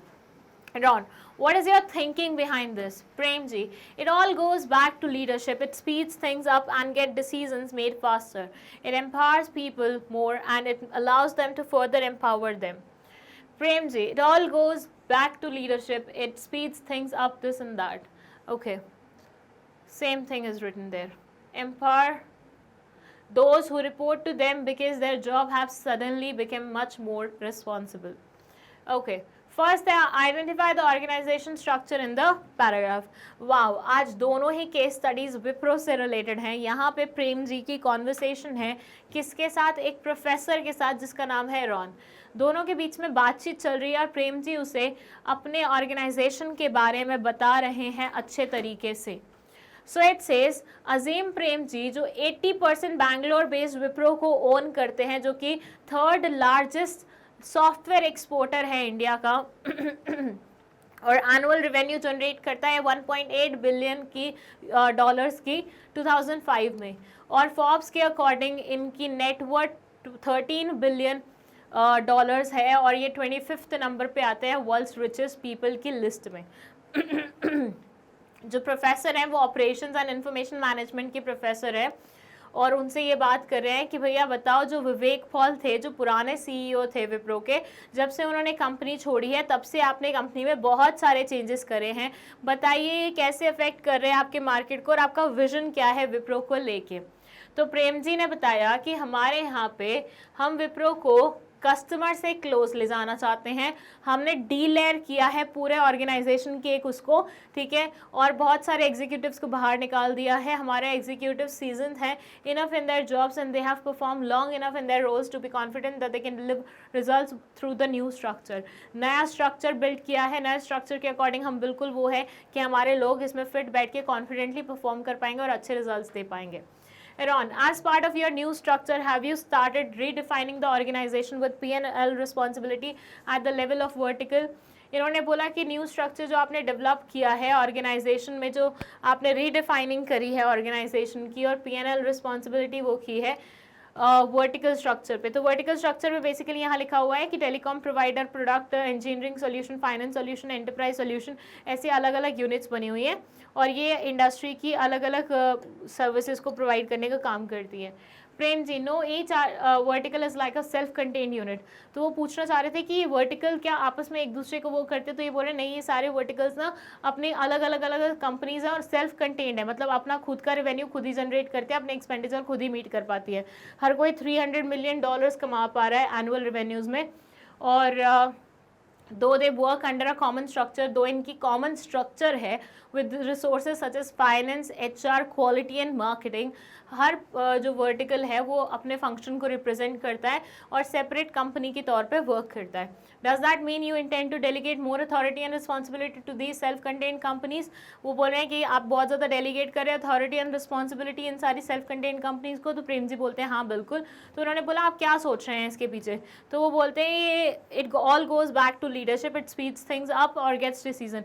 इससे क्या होता है, decision making थोड़ी सी simple हो जाती है, easy हो जाती है, फास्टर हो जाती है, बहुत ज़्यादा तामझाम नहीं होता और इस तरह से काम सही से हो जाता है. अब यहाँ पे फर्स्ट क्वेश्चन जो पूछा हुआ है that is identify the organization structure in the paragraph. Paragraph में ऑर्गेनाइजेशन स्ट्रक्चर जो लिखा हुआ है वो आपको पहचानना है। यहाँ पे ना सिर्फ ऑर्गेनाइजेशनल स्ट्रक्चर के बारे में लिखा है लेकिन उसकी आगे की सेग्रीगेशन भी लिखी हुई है, तो उसको भी आपको लिखना होगा। ये तो क्वेश्चन मिलता जुलता है पुरानी केस स्टडी से। डिविजनल स्ट्रक्चर है, यहाँ पे प्रोडक्ट्स के बेसिस पे हमने सेग्रीगेशन किया है, बट एक एडिशनल पॉइंट जो ऐड हो रहा है कि हर एक डिवीजन को फर्दर डिवाइड किया गया है फंक्शंस के बेसिस पे, like sales, finance, production etcetera. ठीक है, तो ये एडिशनल पॉइंट ऐड हो जाएगा। देन सेकेंड क्वेश्चन यहाँ पे है कि फंक्शनल और डिविजनल स्ट्रक्चर में क्या डिफरेंस है। ठीक है, फंक्शनल और डिविजनल स्ट्रक्चर में क्या डिफरेंस है, बट बिफोर दैट एक ट्रिक बताती हूँ तुम लोगों को। देखो, अगर कोई स्टूडेंट यहाँ पे थोड़ा सा वो हो जाए कि अरे यार कौन सा ऑर्गेनाइजेशनल स्ट्रक्चर है, ये मुझे समझ में नहीं आ रहा, डिविजनल है या फंक्शनल है, तो यहाँ देखो ये क्वेश्चन क्या लिखा हुआ है, how is this structure different from functional structure. ये स्ट्रक्चर कैसे फंक्शनल स्ट्रक्चर से डिफरेंट है। दैट मीन्स फर्स्ट वाले का आंसर फंक्शनल स्ट्रक्चर तो हो ही नहीं सकता। थोड़ा सा कॉमन सेंस लगाओ और पहले का आंसर मिल जाएगा आपको। अब यहाँ पे आपको दोनों का डिफरेंस बताना है, डिविजनल और फंक्शनल का। इसमें ये बोलते हैं फॉर्मेशन में, it is formed on the basis of functions performed in the organization. ये फंक्शंस के बेसिस पे, मतलब फंक्शंस एक ऑर्गेनाइजेशन में जो जो परफॉर्म होते हैं उसके बेसिस पे फॉर्म किया जाता है। वेयर एज ये प्रोडक्ट लाइन पे बेस्ड होता है, टेरिटरी पे बेस्ड होता है, रीजन पे बेस्ड होता है। ठीक है, स्पेशलाइजेशन, इनकी स्पेशलाइजेशन होती है फंक्शंस, इनकी स्पेशलाइजेशन होती है products. Managerial development, it does not help in managerial development as functional manager lacks autonomy. इसमें मैनेजरियल डेवलपमेंट उतनी ज़्यादा नहीं होती क्योंकि फंक्शनल मैनेजर ऑटोनॉमी लैक करते हैं, मतलब उसके पास पूरा कंट्रोल नहीं होता। मैनेजरियल डेवलपमेंट होती है एज ऑटोनॉमी और नॉलेज वेरिड एस्पेक्ट की वहाँ पे साथ में मिल जाती है एक इंसान को। कॉस्ट की बात करें तो फंक्शनल वाला सस्ता पड़ता है, ये थोड़ा सा महंगा पड़ता है क्योंकि इसमें रिसोर्सेज और बाकी सारी चीज़ों का क्या हो जाता है, डुप्लीकेशन हो जाता है। It is difficult to fix responsibility on one department, it is easier to fix responsibility on each division. इसमें डिफिकल्ट होता है रिस्पॉन्सिबिलिटी फिक्स करना, इसमें ईजी होता है रिस्पॉन्सिबिलिटी फिक्स करना। ठीक है, सो ये आ गया आपका फंक्शनल स्ट्रक्चर और डिविजनल स्ट्रक्चर। ठीक है, इसका फटाफट स्क्रीनशॉट ले लो, फिर हम आपको देते हैं एक कंक्लूडिंग स्पीच। चलिए, आई होप आपने स्क्रीनशॉट ले लिया and that was the last question of this particular video. I hope आपको सारे क्वेश्चंस बहुत मज़ेदार लगे, अच्छे से समझ में आए, किसी में कोई डाउट नहीं है। अगर फिर भी है तो कमेंट सेक्शन में आप लिख सकते हैं। फुल पैकेज सीरीज़ के अलावा और क्या क्या आप सोच रहे हैं जो हम आपकी तरफ से करें फॉर 12th बोर्ड्स, वो आप हमें कमेंट सेक्शन में बता दीजिए। And at the same time अगर आपको नोट्स या फिर कुछ भी ऐसा चाहिए या फिर अलग अलग प्लेलिस्ट का लिंक चाहिए तो सब कुछ आपको डिस्क्रिप्शन बॉक्स के एक लिंक से मिल जाएगा, वहाँ से जाके आप ले सकते हैं वो सारी चीज़ें। आपको पता ही है मैग्ना ब्रेन्स अब सिर्फ यूट्यूब पे नहीं बल्कि एप्लीकेशन एंड वेबसाइट पे भी अवेलेबल है, तो यहाँ से भी आप देख सकते हैं। 100% फ्री एजुकेशन हम प्रोवाइड कर रहे हैं और ये डिफरेंट कोर्सेज हम आप लोगों के लिए कुछ तो ला चुके हैं, कुछ लाने वाले हैं, सो इन पे भी एक बार नज़र मार लीजिए। I hope we are helping you people थोड़ा बहुत भी, अगर ऐसा है तो चलिए बहुत बढ़िया है। और हम आपकी और किस किस तरह से मदद कर सकते हैं वो हमें बता दीजिए। That's it, thank you so much for watching this video.